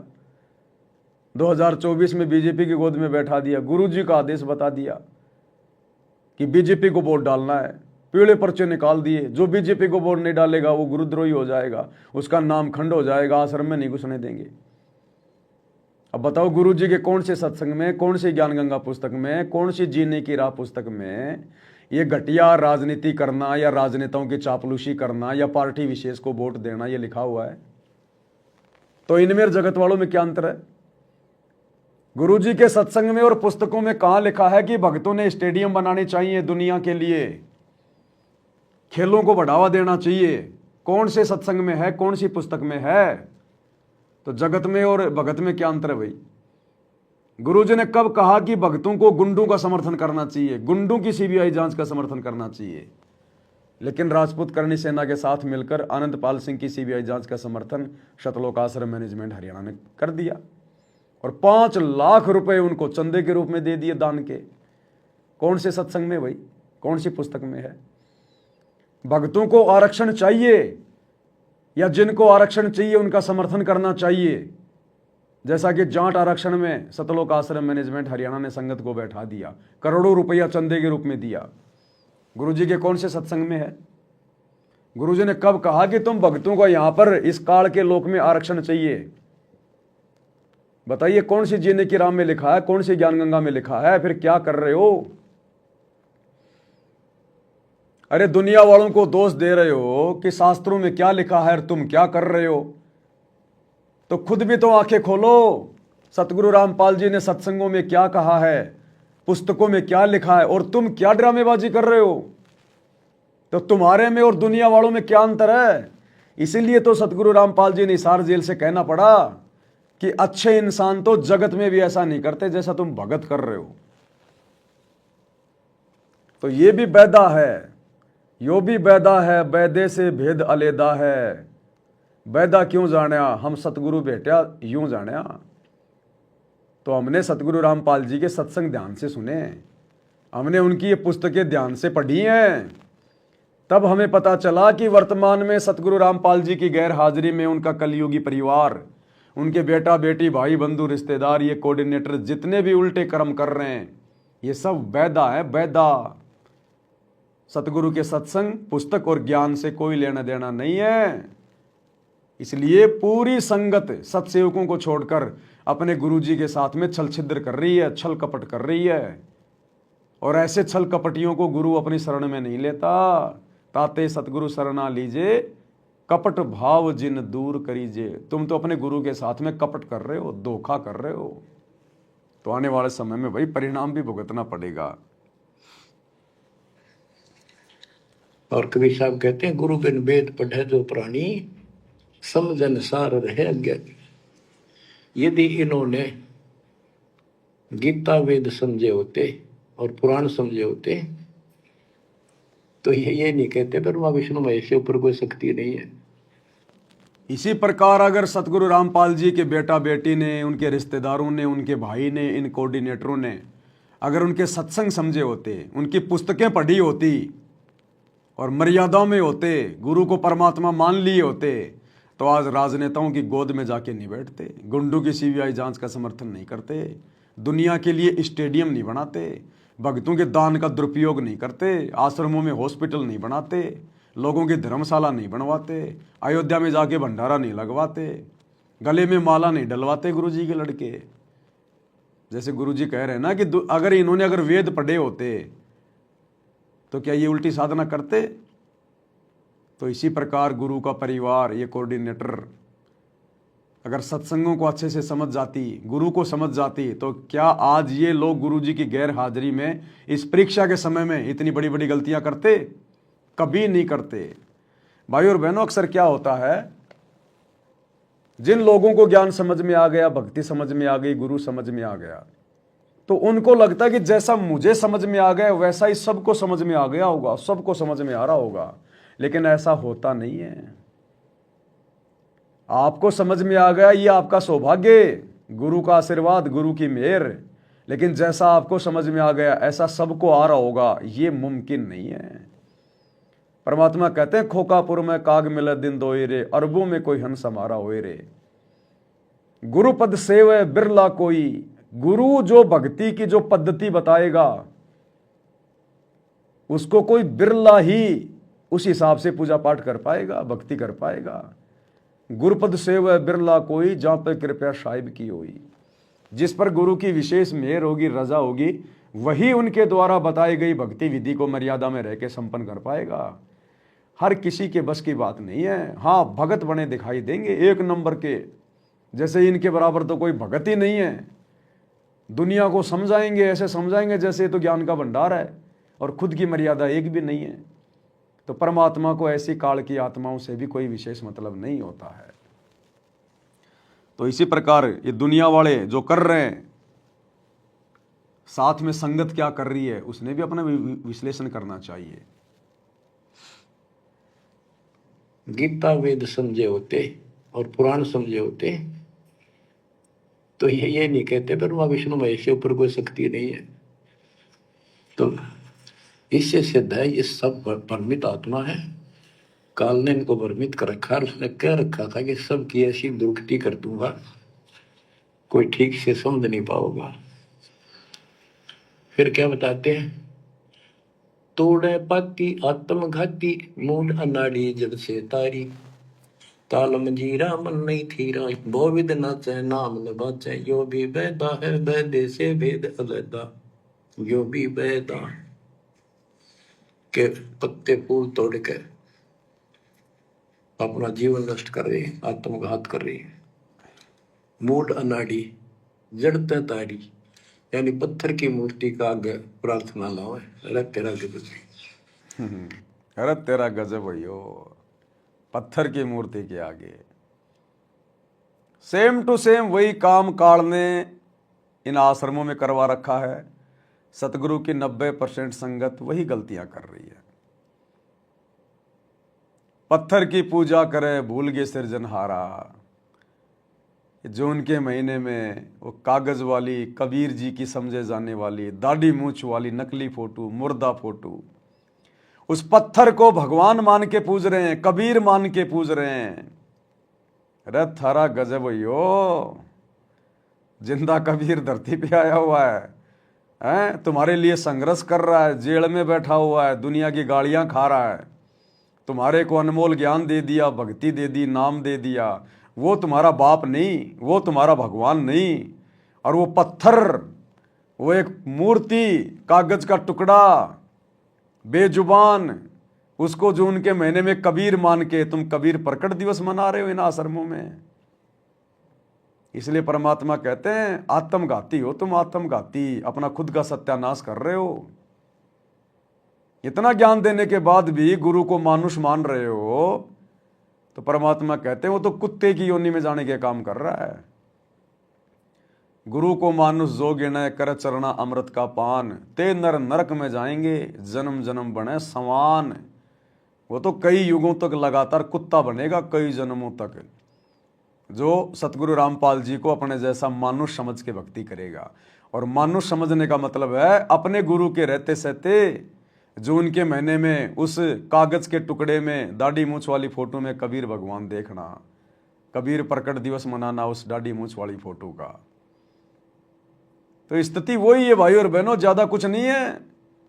खाली सतगुरु रामपाल जी से उपदेश ले लिया, भगत कहलाने लग गए, तो बस हम हो गए भगत, हम हो गए पार, हो गया हमारा मोक्ष, हम दुनिया से अलग हो गए। काल बहुत जबरदस्त चीज है। जिसने ब्रह्मा विष्णु महेश को बुद्धि नहीं आने दी है, संगत को कहां से बुद्धि आने देगा? वो रिमोट उसके हाथ में है। जब तक आप गुरु को परमात्मा नहीं मानेंगे, आपकी बुद्धि का रिमोट काल के हाथ में रहेगा। ये रिमोट सतगुरु के हाथ में उस समय आएगा आपका, जब आप सतगुरु को परमात्मा मानोगे। तो सेम टू सेम वही स्थिति है। आश्रमों में भी मूर्तियों की पूजा हो रही है, पत्थरों की पूजा हो रही है, मुर्दों की पूजा हो रही है, मुर्दों की। जिंदा को कोई नहीं पूज रहा, अपने गुरु को परमात्मा मान के उनका प्रगट दिवस कोई नहीं मना रहा इन आश्रमों में। ये रजा तो सात संगतियों में सत्सेवक भाई बहनों के ऊपर हुई है। आगे क्या बताते हैं? ये उतबाही बोले साई, तुमर पाना भेद न जाना, तपा आकाशी बारा मासी, मोनी पीठी पंथ अंगीठी, जो भी बैदा है वैदे से वेद अलैदा, जो भी बैदा। क्या कहते हैं कि ऊपर ने बां करके खड़े हो जाए, ऊपर को बां, यह तपस्या है। कोई पैर ऊपर ने, कोई वैसे खड़ा होकर पींग डाल कर उसके स्पोर्ट ले देता है, कोई 5 धोने लगा के 40 दिन ज्येष्ठ मास में तपस्या करता है। ये परमात्मा के लिए चले थे, काल ने इनकी रोड मार दी। इसी प्रकार ये संगत चली थी परमात्मा के लिए, लेकिन इस परीक्षा के समय में काल के एजेंटों ने आश्रम खोल खोल के संगत की रोड़ मार ली, रोड़। अरे संगत ने विचार करना चाहिए था। अगर तुम्हारे गुरु ने आश्रम खोलने होते तो तुम्हारा गुरु आश्रम छोड़ के जेल में जाके क्यों बैठता? अगर तुम्हारे गुरु ने आश्रम बनाने थे, आश्रम खोलने थे, तो तुम्हारा गुरु खुद आश्रम छोड़ के जेल में क्यों बैठा? लेकिन संगत ने इतना भी विचार नहीं किया, और इस परीक्षा के समय में काल ने संगत की रोड़ मार ली। अरे गुरु का नाम लेके कोई तुमसे कुछ भी करवा लेगा और तुम करते चले जाओगे, ये ज्ञान आधार है क्या? ये तो देखा देखी है, ये तो मनमाना आचरण है। परमात्मा कहते हैं जब तक ना देखे निज नैना, तब तक ना माने गुरु के बहना। जब तक आप अपने कानों से ना सुन लो और आंखों से ना देख लो, तब तक यदि कोई थर्ड पर्सन, चाहे कोऑर्डिनेटर हो, चाहे गुरु का परिवार हो, चाहे कोई संगत वाला हो, अगर गुरु जी का आदेश बताता है और वो आदेश यदि गुरु जी के ज्ञान के विरुद्ध है, तो परमात्मा हमें आदेश दे रहे कि आपने उस आदेश को नहीं मानना बिल्कुल भी। जब तक ना देखे निज नैना, तब तक ना माने अपने गुरु के बहना। और तुम्हारे को तो कोई भी ऐरा गहरा नथु बैरा आके कुछ भी बोल दे, बस नाम तुम्हारे गुरु जी का ले ले कि तुम्हारे गुरु जी का आदेश है ये भैंस का गोबर हलवा समझ के खाना है, तुम उसी समय मुंह मारने लग जाते हो। तो तुम तो एक इंसान भी ढंग के नहीं हो, भगत तो बहुत दूर की बात है। ऐसे सतलोक नहीं जाया जाएगा। ये रिहर्सल चल रही है, ऐसे ही तुम्हें काल ठग लेगा। तुम्हारी तो आदत बन गई, पीले पर्चे आ गया, आदेश आ गया, कोऑर्डिनेटर ने बोल दिया, आदेश आ गया, आश्रमों में गुरुजी के परिवार ने कुछ बोल दिया, आदेश हो गया। ये भक्ति मार्ग है, कबीर परमात्मा का मार्ग है, देखा देखी का मार्ग नहीं है। इस पे एक एक कदम फूक फूक के रखना पड़ेगा, एक एक कदम फूक फूक के। और आप लोगों ने सावधानी नहीं बरती, इसी का ये नतीजा है। काल ने आप लोगों की रोड़ मार ली, रोड़। धोखा कर दिया आप लोगों के साथ में, बनी बनाई भक्ति का सत्यानाश कर दिया। अब खा लो लड्डू जलेबी बर्फी, खा लो, ना घर के ना घाट के, ना सतगुरु के रहे और ना सात संगति के रहे, कहीं के नहीं रहे। आश्रमों में तो भक्ति है ही नहीं, और सात संगति से जुड़ने का मौका तुमने धीरे धीरे खो दिया, क्योंकि इतना समय कम नहीं होता किसी को समझाने के लिए। जानवर नहीं हो तुम, इंसान हो। राग द्वेष ईर्ष्या जलन होती है सात संगतियों से, जलन जैसे कोई मिर्ची लग जाती है, भयंकर दर्द हो रहा है। ये नहीं चलता इस मार्ग में। राग द्वेष ईर्ष्या नहीं चलती। आप किसी के विचारों से सहमत नहीं है तो बस भैया उसे साइड करके चलो। दुष्प्रचार नहीं चलता इसमें, निंदा चुगली नहीं चलती। तो काल ने तुम सबकी रोल मार ली, सबकी। सतगुरु ये नहीं देखता तू बहुत बड़ा भगत है, तू 20 साल से भक्ति कर रहा है, तू गुरु जी के साथ में रहता था, तू गुरु का ड्राइवर था, तू गुरु का बॉडीगार्ड था, तू गुरु का भाई है, बेटा है, पत्नी है। सतगुरु ये नहीं देखता। सतगुरु समदृष्टि है। और समदृष्टि क्या होता है अभी तक दिखाया नहीं गुरु जी ने, क्योंकि अभी तक तो काल के हाथ में था सारा प्रपंच। अब सब कुछ सतगुरु अपने हाथ में लेगा। अब देख लिया, अब बताएगा समदृष्टि क्या होता है। ये गुरु के बेटा बेटी दर्शनों के लिए तरस जाएंगे, दर्शनों के लिए, जो आज इन आश्रमों में ठेकेदार बन के घूम रहे हैं। अब दिखाएगा आने वाले समय में समदृष्टिपना क्या होता है गुरु का। अथ वैद्य का ग्रंथ। बैरागी सन्यासी भड़वे चौतड़ छार लगावे हैं, पांचों नारी पति सो लड़के धुंधो धार मचावे हैं। शास्त्र विरुद्ध साधना करने वालों को गुरुजी ने बढ़वे की संज्ञा दी है। बढ़वे की, बढ़वा क्या होता है पता है? शास्त्र विरुद्ध साधना करने वालों को। और असल में सबसे बड़ी शास्त्र विरुद्ध साधना क्या है? सांसारिक स्तर पर तो शास्त्र विरुद्ध साधना उसको कहते हैं जो प्रमाणित जो सदग्रंथ हैं, गीता, वेद, कुरान, पुराण, बाइबल, गुरु ग्रंथ साहिब, जो इनके विपरीत भक्ति करता है, आचरण करता है, उसको कहते हैं शास्त्र विरुद्ध साधना। तो गुरु जी ने उनको बढ़वे की संज्ञा दी है, बढ़वे की। और रियल में शास्त्र विरुद्ध साधना क्या है?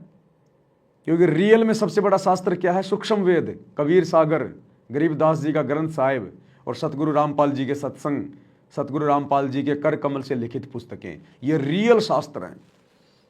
और इन शास्त्रों के विरुद्ध यदि कोई साधना करेगा, मनमाना आचरण करेगा, तो वो डबल बढ़वा, डबल बढ़वा।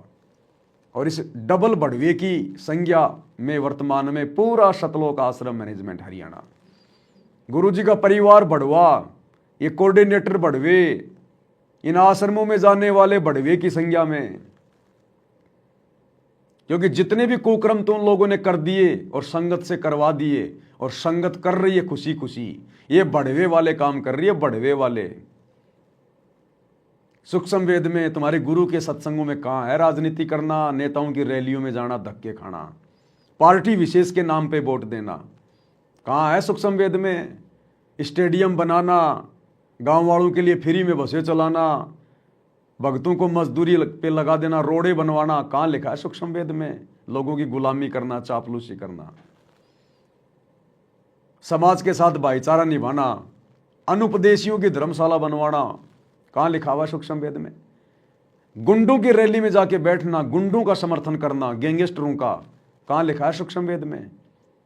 5-5 लाख रुपए चंदे के रूप में गुंडों की सीबीआई जांच के लिए देना, कौन से सूक्ष्म वेद में लिखा भाई? ये बढ़वागिरी नहीं तो और क्या है? जाट आरक्षण में जाके बैठना भगत होने के बावजूद, और करोड़ों रुपया चंदे के रूप में देना, ये बढ़वागिरी नहीं है क्या? अयोध्या में जाके भंडारा लगाना संत रामपाल जी के भगत होने के बावजूद आन उपासकों के लिए, ये बढ़वागिरी नहीं है क्या? संगत क्या कर रही है, भक्ति या बढ़वागिरी? बढ़वागिरी कर रही है, बढ़वागिरी। इस बढ़वागिरी का परिणाम भी भुगतना पड़ेगा आने वाले समय में। ये विचार करने की बातें हैं। चोट खा चुकी है संगत। कंठी माला और मृगछाला सिर पे जटा रखा हुए हैं, ढोलक ताल झालरी पीटे ताना री गाँव है। कहते हैं ये काल ने उल्टे रास्ते ला रखे। बैरागी घर छोड़ के सन्यासी हो गए, और वहां कभी एक लंगोट बांध के सारे शरीर पर राख लपेटे रहते हैं, और इससे मान रहे कि हम बिल्कुल सब कुछ छोड़े। अब क्या बताते हैं गरीबदास जी? एक नारी त्याग दीनी 5 नारी गैल वे, पाया न द्वारा मुक्ति का सुखदेव करी वो सैल वे। कि एक स्त्री को, परिवार को छोड़ दिया, इसलिए कि ये भक्ति में बाधा बनता है गृहस्थ जीवन। परमात्मा कहते, गरीबदास जी बताते हैं, एक स्त्री नारी छोड़ दी जो बाधक मानी आपने, और ये 5 नारी गैलवे और 2500 लड़के, 5 प्रकृति और ये 5 काम मोह अहंकार तेरे साथ हैं। इनकी 5-5 प्रकृति 25 जुगाड़ सारा नौका नो तेरे साथ ही परिवार है। कबीर साहब कहते हैं, राज तुझना सहज है, सहज परिवार का ने, मान बढ़ाई ईर्षा दुर्लभ तजना ये। कि राज भी त्याग सकता है, परिवार भी त्याग सकता है, लेकिन ये मान बढ़ाई ईर्षा फिर भी जो कि तो रहती। अब गुरुजी के दोनों लड़कों के द्वारा जाट समाज से अपने गले में माला डलवाना, ये है मान बढ़ाई। ये नहीं छूट सकती इंसान से, और ये छूटे बिना भगवान नहीं मिला है। अरे जिनको हम सबसे बड़ा भगत समझ रहे हैं, गुरुजी के बेटे, जिन्होंने धनाना आश्रम बनवाया, सभी आश्रमों के संचालक ठेकेदार, सारी जिम्मेदारियां अपने कंधों पे लेके घूम रहे हैं, राजनेताओं के उपग्रह बन के घूम रहे हैं। अरे उनको सतनाम के नियमों का नहीं पता, जो तुम्हें सारनाम दे रहे हैं, सार शब्द दे रहे हैं। तो ये मान बढ़ाई है, अपनी पूजा करवाना। जब गुरु ने कह दिया तो फाइनल है, मीन में क्या रह गई फिर, जब सतनाम के नियम में लिख दिया तो बाकी संगत का क्या हाल होगा। इसीलिए तो आए दिन अकाल मौत मर रही है, फांसी खा खा के, जहर खा खा के भगत मर रहे हैं। क्योंकि भैया मर्यादा किसी की रही नहीं, मर्यादा नहीं है तो भक्ति आगे बनेगी नहीं, पिछली भक्ति तुम्हारी कब तक चलेगी। अब जैसे जैसे तुम्हारा समय आ रहा है, वैसे वैसे काल तुम्हें उठा के ले जा रहा है, और मर्यादाहीन भक्तों को सतगुरु भी नहीं रोकेगा। इसलिए तो आज 90% संगत की दुर्गति हो रही है। दुर्गति, अकाल मौत, एक्सीडेंट में फूट फूट के मर रहे हैं भगत। सतगुरु कोई मदद नहीं कर रहा, क्योंकि मर्यादा टूटी हुई है। काल का वचन है, काल ने वचन ले रखा है परमात्मा से कि जबरदस्ती ना करना, केवल ज्ञान समझाना। जो आपके ज्ञान को मान के आपकी मर्यादाओं में रहकर भक्ति करे आपका, और जो आपकी मर्यादा तोड़ दे वो उस दुष्ट को मेरे हवाले कर देना, फिर मैं संवारूंगा उसको। तो काल संवार रहा ढंग से, ये नतीजा मिल रहा है देखा देखी भक्ति का, भेड़ चाल की भक्ति का। बैदा यो भी बैदा है, सब व्यर्थ। फिर के खाकता किया, काल तेनों का घर में बैठा तेरे हृदय में। बैरागी सन्यासी बड़वे चूतर छार लगावे, 500 नारी 2500 लड़के, धूम धार मचावे। कंठी माला और मृगशाला सिर पर जटा रखा हुए हैं, ढोलक ताल झालरी पीटे, नारी री गावे। बड़ा सुरलावे गान में कक्का पता नहीं, बड़े बड़े जटा रखा दी।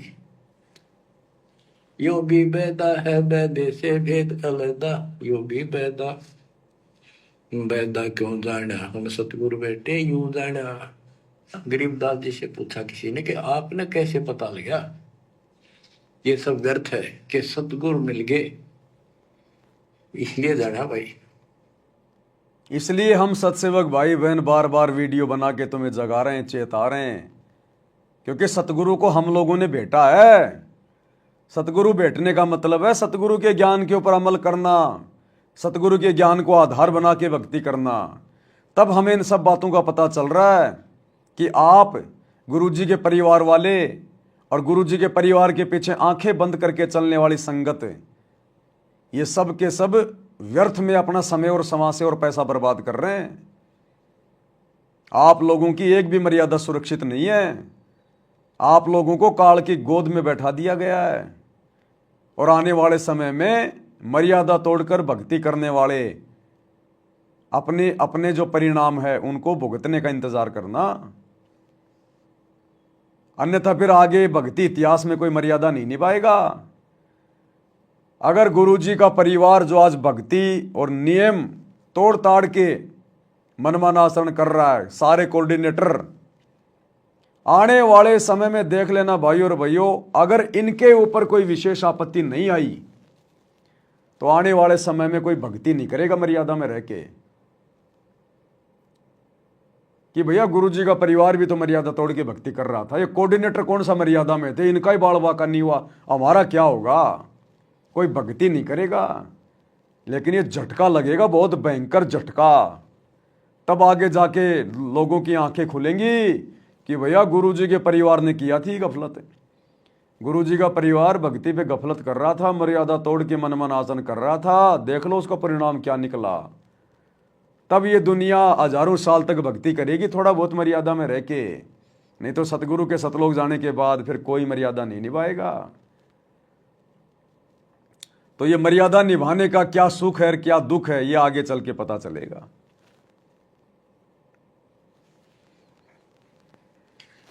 तन के योगी मन के भोगी गुल्लर पेट पड़ावे हैं, गुद भी रज का मर मन जाना बदर भेख बनावे हैं। क्या बात की। करुआ और को पीन लिए जो पड़खड़ गुफा बनावे हैं, खुदा कुत्ती घट में दूती फिर गरी द्वारे जावे हैं। करुआ और कोपीन लिए, कोपीन एक पर्दे के ऊपर एक लंगोट छोटा सा, एक 4-5-6 इंच की पर्दी सी बनाते हैं, उसको कोपीन बोलते हैं, और हाथ में लोटा, और बनखंड में जंगल में जाकर गुफा में रहते हैं। कहते हैं तन के योगी और मन के भोगी ऊपर तो दिखे योगी, और खान में अटक नहीं, माल पूड़े खाते पर यज्ञों के अंदर जहां भी कोई धर्म भंडारा होता है सब तागे पाओगे। ये तन के योगी मन के भोगी, शरीर से तो एक नंबर के भगत दिखाई देते हैं, और मन के भोगी, मन में सारी बकवास ज्यों की त्यों, और खाने के लिए कहीं भी पहुंच जाएंगे। जैसे संगत वर्तमान में कोई बिहार से आ रहा है, कोई यूपी से आ रहा है, कोई झारखंड से आ रहा है, लड्डू जलेबी बर्फी खाने देसी घी के, कहते हैं दिखे ये भगत, और मन में सारी इनके बकवाद, और तोड़ तोड़ के मर्यादा, और पेट भरने के लिए कहीं भी किसी भी आश्रम में दौड़ के चले जाएंगे। ये तो वो ही जगत वाली काम हो रहा है भाई और बहनों, सारा वो की वो जगत वाली क्रियाएं हो रही है सारी की सारी। बस फर्क इतना है कि ठप्पा सतगुरु रामपाल जी का लग रहा कि हम तो भगत हैं बस, बाकी और कोई क्रियाओं में कोई अंतर नहीं है, ना मर्यादा जगत वालों की, ना मर्यादा इन आश्रमों से जुड़े भक्तों की। तो परमात्मा कहते हैं ये लागे तो भगत, और मन में सारी बकवाद, और ये अच्छा अच्छा मालपुआ खाने के लिए कहीं के कहीं दौड़ के चले जाते हैं। और खान में अटक नहीं, माल पूड़े खाते पर यज्ञों के अंदर जहां भी कोई धर्म भंडारा होता है सब तागे पाओगे। ये तन के योगी मन के भोगी गुल्लर पेट पड़ावे हैं, इनको छक्का खाओ एक पति, सुबह खा लिया शाम तक और ना मांगना पड़े कितने। गुज भी रज का मर्म न जाना भद्दर भेख बनावे हैं, सुंदर ऊपर से दिखावा इतना गजब का करने के साधु वाला, और मूल ज्ञान का पता नहीं। करुआ और कोपीन लिए जो बनखंड गुफा बनावे हैं, बनखंड में बड़मा से लेके गुफा बनने लागे, भूख लगी, फिर आए गृहस्थी के द्वारे, दियो माई बोला किकर का उठाया लठ, दियो माई गोरे जाकर ला लिया बट, हो गया मुक्ति। यो भी बैदा है बैदे से भेद अलैदा, यो भी बैदा क्यों जाना हम सतगुरु बैठे नो जाना। खाखी और निर्बाणी नागा सिद्ध दिमाग चलावे हैं, रण सिंगे तुरही तुतकारा गागड़ भांग उठावे हैं। काशी का प्रयाग में होदित जगन्नाथ पूंजावे हैं, लोहागर पर पुष्कर पर से द्वारा दाग दगावे हैं। यो भी बैदा है बैदे से भेद अलैदा, यो भी बैदा क्यों जाना हम सतगुरु बैठे नो जाना। खाकी और निर्वाणी नागा है सिद्ध जमात चलावे हैं, कोई कोई कुठ्ठियों को चलेंगे। ये रण सिंगे तुरही तुतकार, और गागड़ भांग उठावे कतीनो घोट भांग घोट के खूब नो अच्छे नशे वाली वह पीवे, काशी जावे, याद तीर्थों पर जाते, जगन्नाथ जाते, लोहागर पुष्कर आदि सब तीर्थों पर जाते, द्वारका जाते। भाई जो गुरु बचन पे डट के रे कट के। अब ये शब्द बीच में क्यों बोलना पड़ा गुरु जी को? अरे बातें तो चल रही हैं जगत वालों की, आन उपासना करने वालों की, और बीच में गुरु जी क्या कह रहे हैं? भाई जो गुरु वचन पे डट गए कट गए फंद 84 के। यानी सतगुरु के वचन सबके लिए होते हैं, जिनको आवश्यकता होती है उसी प्रकार से वो इनमें से मटेरियल निकाल लेते हैं। तो अंत में गुरु जी कह रहे हैं, भाई जो गुरु वचन पे डट गए कट गए फंद 84 का। अरे वो जगत वाले तो गुरु के वचन पे उस समय टिकेंगे ना जब गुरु की पहले शरण में आएंगे। तो यहां गुरु जी जो ये वाणी कहकर संकेत कर रहे हैं वो अपने संगत वालों के लिए कर रहे हैं, क्योंकि अंतर्यामी हिसार जेल में बैठ के इनके सारे ड्रामे देख रहा है पिछले 10 साल से, कि भंडारे भंडारे पर जोर दे रखा है। क्योंकि भंडारा करेंगे, संगत आएगी तो दान देगी, ज्योति पाठ करवाएगी, तो भंडारे भंडारे पे जोर दे रखा है। क्योंकि ये तो माया के पुजारी हैं, इनको तो पैसा चाहिए। कोई भी आ रहा है केवल भंडारे की प्रशंसा। सर यहाँ के सेवादारों का व्यवहार कैसा है, सर आपने भंडारे में क्या क्या खाया, सर आपको भंडारा कैसा लगा। किसी से नहीं पूछते जाते समय कि सर आपको सतगुरु रामपाल जी का ज्ञान कैसा लगा, सर आप नाम दीक्षा लेना चाहेंगे क्या, सर आए हुए हैं नाम दीक्षा ले लीजिए। इस बात का कोई जिक्र नहीं। केवल भंडारे को टारगेट करके बुलाते हैं और वापस जब जाते हैं तो भंडारे की ही प्रशंसा करवाते हैं।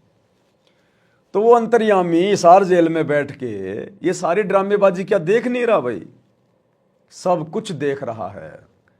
इसलिए कह रहा भाई जो गुरु वचन पे डट गए कट गए फंद 84 के, कि भैया तुम कितने ड्रामेबाजी कर लो, कितना ही अपने साथ धोखाधड़ी कर लो, और कितनी तुम ये दिखावे की भक्ति कर लो, बात बनेगी गुरु वचन पे डटने से, मर्यादाओं में रहकर भक्ति करने से। सतगुरु रामपाल जी करोथा आश्रम में थे और बरवाड़ा आश्रम में थे। एक भी ऐसा उदाहरण बता दो कि सतगुरु रामपाल जी ने किसी भी अनुपदेशी व्यक्ति को भंडारा करवाने के लिए न्योता दिलवाया हो। बरवाड़े में कोई पर्चे बंटवाए हो, हिसार में पर्चे बंटवाए हो, या अपनी संगत से किसी एमएलए को, मंत्री को, किसी भूतपूर्व सरपंच को, किसी को भी कोई न्योता भिजवाया हो, कोई इनविटेशन कार्ड, कोई निमंत्रण पत्र भिजवाया हो कि बच्चों जाओ उनको लाओ, सबको कहो कि भंडारा है बरवाड़े में, देसी घी का भंडारा है बरवाड़े में, लड्डू जलेबी बर्फी बरवाड़े में, लड्डू जलेबी बर्फी। संत इस प्रकार से चापलूसी करके किसी को देसी घी के भंडारे के नाम पे लड्डू जलेबी बर्फी के लालच में नहीं बुलवाता। इससे साबित हो जाता है कि उसका ज्ञान कमजोर है। जो दुनिया उसके ज्ञान के प्रभाव से प्रभावित होकर नहीं आ रही, केवल खाने के चक्कर में आ रही है, लड्डू जलेबी बर्फी के चक्कर में आ रही है। और इन्होंने वर्तमान में क्या ड्रामा कर रखा है? किसी को भी बैठ के सत्संग नहीं सुनाते, किसी को भी, संगत को भी नहीं सुना रहे। बाहर से आने वाले तो क्या सत्संग सुनेंगे, क्या ये सत्संग सुनाएंगे? लड्डू जलेबी बर्फी को टारगेट करके बुलाते हैं और लड्डू जलेबी बर्फी खिला के उसी की प्रशंसा सुन के, सर स्वाद कैसा लगा, सर आपने क्या क्या खाया, सर आपको भंडारा कैसा लगा, और जाओ अपने घर पे। किस लिए बुला रहे हो उसको? क्यों भक्तों का पैसा बर्बाद कर रहे हो उन गधों को लड्डू जलेबी बर्फी खिला खिला के? जब तुमने उनको समझाना नहीं, ज्ञान उनको बताना नहीं, तो खिलाने के लिए क्यों बुला रहे हो? क्यों संगत का पैसा बर्बाद कर रहे हो? तो कहने का मतलब है टोटल ड्रामेबाजी है वर्तमान में, टोटल ड्रामेबाजी। काल पूरी तरह से हावी है गुरु जी के परिवार पे, पूरी तरह से हावी। और संगत की बुद्धि ऑफ है, संगत को कुछ नहीं पता हम क्या कर रहे हैं। इसलिए परमात्मा कह रहे हैं भाई जो गुरु वचन पे डट गए कट गए फंद 84 के। भाई जो गुरु वचन पे डट के रे कट के फंद 84 के, कट गए फंद 84 के, कट गए। वस्तु मिली ठोर की, ठोर मिट गई, मन पापी की दौड़। वस्तु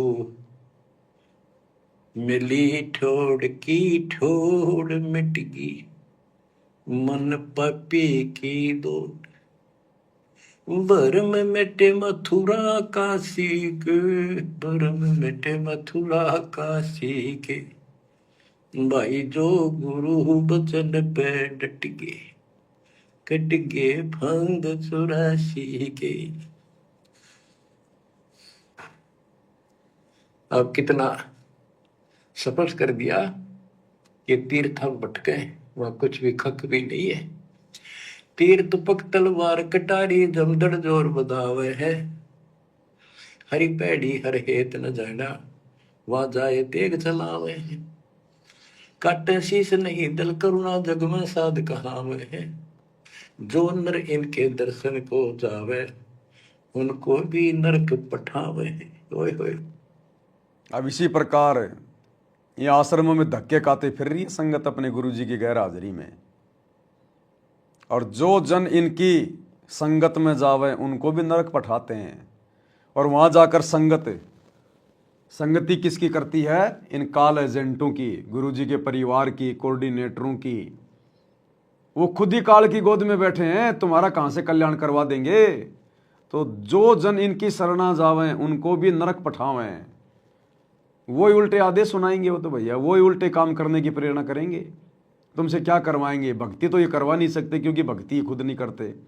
तुम्हारे को उल्टे सीधे आदेश बताए जाएंगे गुरु जी के, तो तुम्हारे को नरक में बैठाने का काम करेंगे। फिर ये नरक में बैठाने का, क्योंकि गलती तुम्हारी है। तुम अपने गुरु की गैर हाजिरी में आंखों पे काली पट्टी बांध के क्यों भटक रहे हो? आश्रम में क्या है जो तुम्हारे घर पे नहीं है? क्या सत्संग तुम्हारे घर पे नहीं है? क्या भंडारा तुम्हारे घर पे नहीं है? हाँ, तुम्हारे घर पे बकवाद नहीं है, इसलिए बकवाद करने जाते हो। तुम्हारे घर पे तुम्हारा टाइम पास नहीं होता, क्योंकि मन बहलाने के साधन नहीं है, इसलिए तुम वहां पर मन बहलाने के लिए जाते हो। वो रंगोलियां बनाने के लिए, वो प्रदर्शनियां देखने के लिए, कबीर जी का झोपड़ा देखने के लिए, झूलाओं का कुआं देखने के लिए, मिट्टी के गधे और बैल देखने के लिए, लहर तारा तालाब देखने के लिए, टाइम पास के लिए। तो नरक में बैठाने का काम किया जा रहा, तुम्हें नरक में बैठाने का। ये परीक्षा चल रही है। गुरु यही देख रहा है कि जिस प्रकार से ये आज भटक रहे हैं ना, इनको सारी वस्तु मिलने के बाद 3 समय की आरती दे दी, इनको मंत्र दे दिए, सत्संग दे दिए, मर्यादा दे दी, उसके बाद भी इनके भटकने की आदत नहीं मिटी। तो मेरे सतलोक जाने के बाद ये क्या खाक भक्ति करेंगे? तो फिर भटकते ही रहोगे। तुम्हें नरक में बैठाया जा रहा है वर्तमान में गुरु जी की गैर हाजिरी में, इन आश्रमों में बुला बुला के। बहुत समय पहले की बात है, इन त्रिगुण उपासकों का आपस में झगड़ा हो गया इस बात पे। गिरिपुरी नागा वैष्णो विष्णु जी के उपासक, नागा शिव जी के। नागा के हम सबसे ज्यादा श्रेष्ठ हैं, हम त्यागी और बैरागी हैं, हम कोई इच्छा नहीं रखते, कोई वस्त्र तक नहीं पहनते। पहले हम स्नान करेंगे, हर की पैड़ी पे पर भी लगी कुंभ के मेले में। वैष्णव बोले शरण फिरो, तुम टट्टी के हाथ भी ना धोते, तो स्नान भी नहीं करते, आज स्नान करने वाले हो गए, राख लपेटे फिरो। हम विष्णु जी के उपासक हैं, विष्णु जी सर्वश्रेष्ठ परमात्मा है, हम साफ सोच रखते हैं, नहाते धोते हैं, कपड़े अच्छे पहनते हैं। इस बात पर दोनों का झगड़ा हो गया। 25,000 ये त्रिगुण उपासक कटके मर गए। गीता अध्याय 7 श्लोक 12 से 15 ये श्लोक, ये अनमोल ज्ञान अनायास याद आ जाता है, अपने आप याद आ जाता। भगवान है बंदी छोड़ के तीनों गुणों, रजगुण ब्रह्मा, सतगुण विष्णु, तमगुण शिव जी, तीनों गुणों की भक्ति तक जिसका ज्ञान सीमित है, इससे आगे सुनने को तैयार नहीं। जिनका ज्ञान हरा जा चुका है काल के द्वारा, मनुष्यों में इस अज्ञान के द्वारा, राक्षस स्वभाव को धारण किए हुए, मनुष्यों में नीच, दूषित कर्म करने वाले, मूर्ख, गीता ज्ञानदाता कहते हैं, मुझे भी नहीं बचते ये। हाय हाय। या वो स्पष्ट कर दिया गरीबदास जी ने, तीर तुपक तलवार कटारी जमदड़ जोर बदावे है, हर पैड़ी हर हेत न जाना वाजा तेग चलावे है, काटे शीस नहीं दल करुणा ये जग में साध कहावे है, जो नर इनके दर्शन को जावे उनको भी नरक पठावे है। हे बुद्धि छोड़ के बेटे कमाल कर दी, ये तलवार चलावे, छुरे ठोक दी, कोप दी, एक दूसरा मार डाले। कहते हर पैड़ी हर हेत न जाना, तो वहां जाके ये तलवार से वार करते हैं, काटे शीश, काटे शीश नहीं दिल कुर्रा, इनके दिल में दया नहीं। और जगत में ये साधु कहलाते हैं, जो इनके दर्शन भी करने जाना है, इनका कोई शिष्य बन जा, उनको भी नरक उठावे। यह शिक्षा देंगे और है क्या, यो भी बेदा है बेदे से भेद अलैदा, यो भी बेदा बेदा क्यों जाना हम सतगुरु बैठे लो जाना। संपृछला को साहेब कहते चेतन सार चलावे हैं, अंधा जगत पुजारी जाका दुनिया के मन भावे हैं, पारख लीजे शब्द पति जैसा लिखला पुजावे हैं, तुलसी तोड़ मरोड़े मूर्ख जट पर फूल चढ़ावे हैं, यो भी बेदा है बेदे से भेद अलैदा, यो भी बेदा बेदा क्यों जाना हम सतगुरु बैठे यूं जाना। कहते संपट चला को साहिब कहते एक पत्थर की मूर्ति को, उसने भगवान के चिन्ह चलते फिरते बोलने वाले प्राणी मनुष्य उसका माथा टेके, और ऐसी साधना बताने वालों को कहते हैं अंधा जगत पुजारी जाका। इन अज्ञानियों के ये भगत जगत के लोग इनके पुजारी, ये दुनिया के मन भाव है। हाय हाय। पारख लीजिए शब्द पतीजे और सालिक सलाह पुजावे, यानी परमात्मा का ज्ञान ठीक से समझो। ये तो पत्थर की मूर्ति पुजवाते हैं और तुलसी तोड़ मरोड़ा मूर्ख पे जड़ पर फूल चढ़ावे, तुलसी के पत्ते फूल तोड़ कर और शिवलिंग पर चढ़ावेंगे, फूट के बाकते अगली पिछली खोटी। यो भी बेदा है बेदे से भेद अलैदा, यो भी बेदा बेदा क्यों जाना हम सतगुरु बैठे यूं जाना। जैसे कुत्ता सर सराय का परिक्रमा दे आवे हैं, जैसे ऋतवंती सुनही के पीछे गंड के गेला जावे हैं, कक्कड़ बांग माखो पीवे बकरे काट तलावे हैं, सन्यासी शंकर को बोले बम्ब महादे डावे हैं।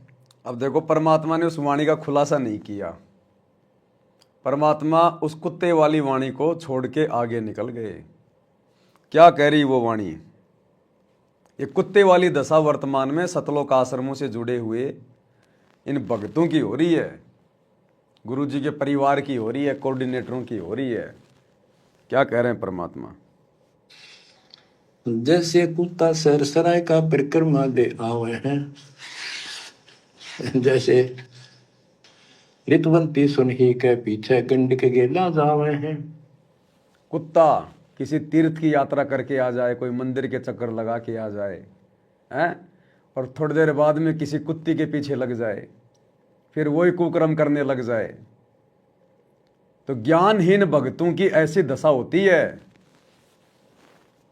सत्संग सुन के आ गए, लड्डू जलेबी बर्फी खा के आ गए हैं, एक नंबर के भगत बन के आ गए, सतलोक आश्रमों के चक्कर लगा के आ गए, और जगत में आके फिर वही कुकर्म, फिर वही सारे कर्म।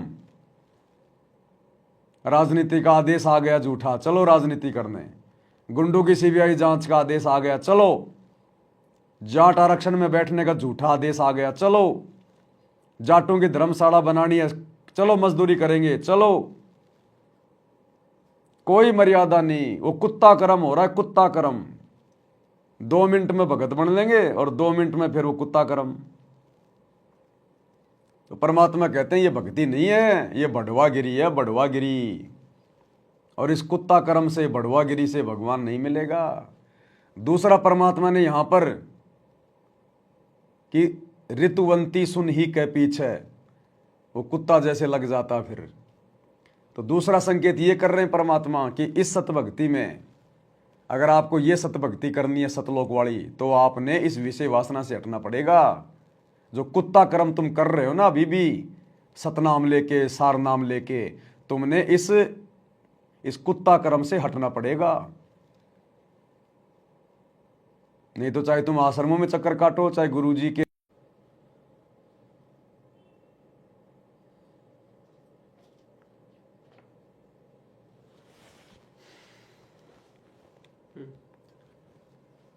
बीच में थोड़ा सा नेट डिस्कनेक्ट हो गया था। तो परमात्मा कहते हैं अगर भक्ति करते करते, सतगुरु से उपदेश लेकर भी, सतनाम और सार नाम लेकर भी, यदि अभी तक तुम विषय वासना में पड़े हो, भोग क्रिया में पड़े हो, तो तुम तो कुत्ते के समान हो, कुत्ते के समान। तुम्हारे में और कुत्ते में फिलहाल कोई अंतर नहीं है। वो कुत्ता मंदिर में चला जाएगा, प्रसाद खा के आ जाएगा, और फिर किसी कुतिया को देखा तो फिर उसके पीछे दौड़ लेगा। तो जिन भक्तों को सतगुरु रामपाल जी की, सतगुरु रामपाल जी कौन? पूर्ण परमात्मा। जिनको पूर्ण परमात्मा सतगुरु रामपाल जी की शरण प्राप्त है, सतनाम सारनाम मिल चुका है, भक्ति पे लग चुका है, और अभी तक यदि वो इसी कुत्ता कर्म में लगा हुआ है, भोग क्रिया में पड़ा हुआ है, विषय वासनाओं में पड़ा हुआ है, तो परमात्मा कहते हैं तुम तो कुत्ता कर्म कर रहे हो, भक्ति नहीं कर रहे। गुरुदेव कहते हैं भग भोग्या भगूप जय, भग से बचा न कोई, जय कोई भग से बचे, भगत कहावत सोई। कामी क्रोधी लालची इन पे भक्ति न होए, और भक्ति करे कोई सूरमा, जात वर्ण कुल खोए। तो इन वाणियों के बहुत सारे संकेत हैं। एक तो जो व्यक्ति सत्संग में जाता है, आश्रम में जाता है, भगत दिखाई देता है, और वापस आके वही सारे कुकर्म कर लेता है, कोई मर्यादाओं का पता ही नहीं।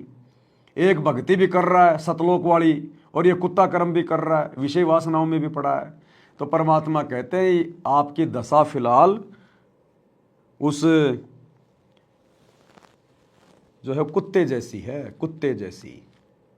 इसलिए परमात्मा इस वाणी को बीच में छोड़ गए। गुरुजी इसका विश्लेषण करना चाहते थे, लेकिन मालिक को पता है कि ये क्या नहीं समझ पाएंगे। अगर मैंने विश्लेषण कर दिया तो कई तो भक्ति छोड़ देंगे कि गुरुजी तो लो इस काम के लिए भी मना कर रहे हैं, इस काम के लिए भी मना कर रहे हैं। तो गुरुजी हमारी तुच्छ बुद्धि को देखकर, इस वाणी को बोलकर इसका खुलासा करना चाहते थे, लेकिन छोड़कर आगे बढ़ गए। फूट के बात करते अगली पिछली खोटी। यो भी बेदा है बेदे से भेद अलहदा, यो भी बेदा बेदा क्यों जाना, हम सतगुरु बैठे यूं जाना। जैसे कुत्ता सरसराय का परिक्रमा दे आवे हैं, जैसे ऋतुवंती सुन ही के पीछे गंड के गेला जावे हैं। कक्कड़ बांग माखो पीवे, बकरे काट तलावे हैं। सन्यासी शंकर को बोले बम्ब महादे डावे हैं। यो भी बैदा है बैदे से भेद अलहदा, यो भी बैदा बैदा क्यों जाना, हम सतगुरु बैठे यूं जाना। ये दसनामी ध्यान जाने, गेरू कपड़ रंगावे हैं। पारवनम से परिचय नाही, शिव करता ठहरावे हैं। धूम्रपान करे मनमुखी, सूचित आसन लावे हैं। या तब से तीरा जा हुई, धुंध धार बह जावे हैं। वह कहते हैं सन्यासी शंकर को बोले भगवान का नाम न छोड़ दिया, और बम्ब महादेव का नारा लावे। आप देखना कावड़ लेनी है, भगवान भी छोड़ दिया, कहता बोले और बम बम बम बम बम, और सारा दिन भोके जाएंगे सन्यासी। वो हालत इन आश्रम में हो रही है। आज के लिए ज्ञान प्रचार छोड़ दिया, गुरुजी का सत्संग सुनना सुनाना, ज्ञान प्रचार करना, ये सब छोड़ दिया। आजकल या तो अपने यूट्यूब चैनल का ज़्यादा से ज़्यादा प्रचार करवाया जा रहा है, सा न्यूज़ चैनल, या फिर भंडारों का ज़्यादा प्रचार किया जा रहा है। जैसे जगत वाले वो शंकर भगवान का वास्तव में नाम क्या है वो छोड़ दिया, बम बम बम बम। ऐसे ही आजकल इन आश्रमों में गुरु जी का ज्ञान गया बाढ़ में, ज्ञान प्रचार गया बाढ़ में। या तो अपने न्यूज चैनल का ज़्यादा से ज़्यादा प्रचार करवाओ दुनिया में भक्तों को मजदूर बना के, या फिर देसी घी का भंडारा, देसी घी का भंडारा दुनिया को आश्रम में बुलाया जा रहा है, जबरदस्ती पकड़ पकड़ के लेके आते हैं। सर आपको भंडारा कैसा लगा, सर आपको यहाँ की व्यवस्था कैसे लगी, क्या करोगे वहाँ की व्यवस्था दिखा के? हैं? अरे सरकार से कोई मेडल प्राप्त करना है क्या, कोई सर्टिफिकेट लेना है क्या तुमने दुनिया से? ये मान बढ़ाई में आता है, मान बढ़ाई में। तो जगत वालों में और संत रामपाल जी के आश्रम से जुड़े भक्तों में फिलहाल कोई अंतर नहीं है। बोके जाएंगे संन्यास दे का नारा ना हो। आप देखना कावड़ लेनी है, भगवान भी छोड़ दिया, कहता बोले और बम बम बम बम बम और सारा दिन में बोके जाएंगे। सन्यासी शंकर को भूले बम महादेव धावे हैं, इस बम ने महादेव मान रहे। ये दशनामी दयानी जाने गेरू कपड़े गावे हैं, ये दशनामी दया नाम की चीज मिलकर और गेरुआ कपड़े लाल कपड़े पहनते,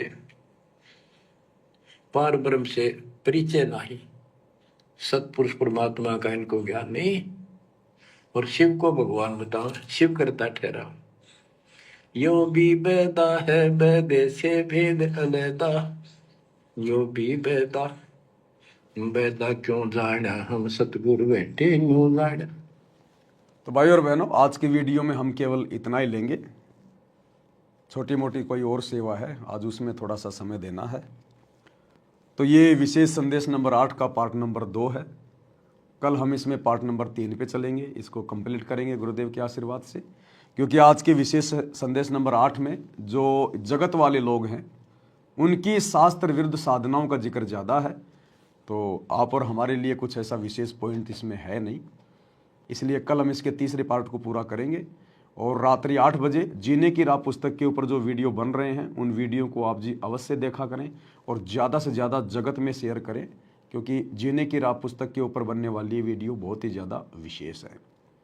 तो आज के वीडियो में गुरुदेव भगवान के आशीर्वाद से केवल इतना ही। रात्रि 8 बजे सभी भाई बहन फिर से लाइव जुड़िए जीने की राह पुस्तक के ऊपर चलने वाले लाइव वीडियो में। तब तक गुरुदेव भगवान हम सबको आज्ञा दें, इजाज़त दें, आशीर्वाद दें। बंदी छोड़ सतगुरु रामपाल जी भगवान की जय हो। भाई जो गुरु बचन पे डट के, कट गे फंद 84 के, कट गे फंद 84 के, कट गे फंद 84 के। भाई जो गुरु बचन पे डट के, कट गे फंद 84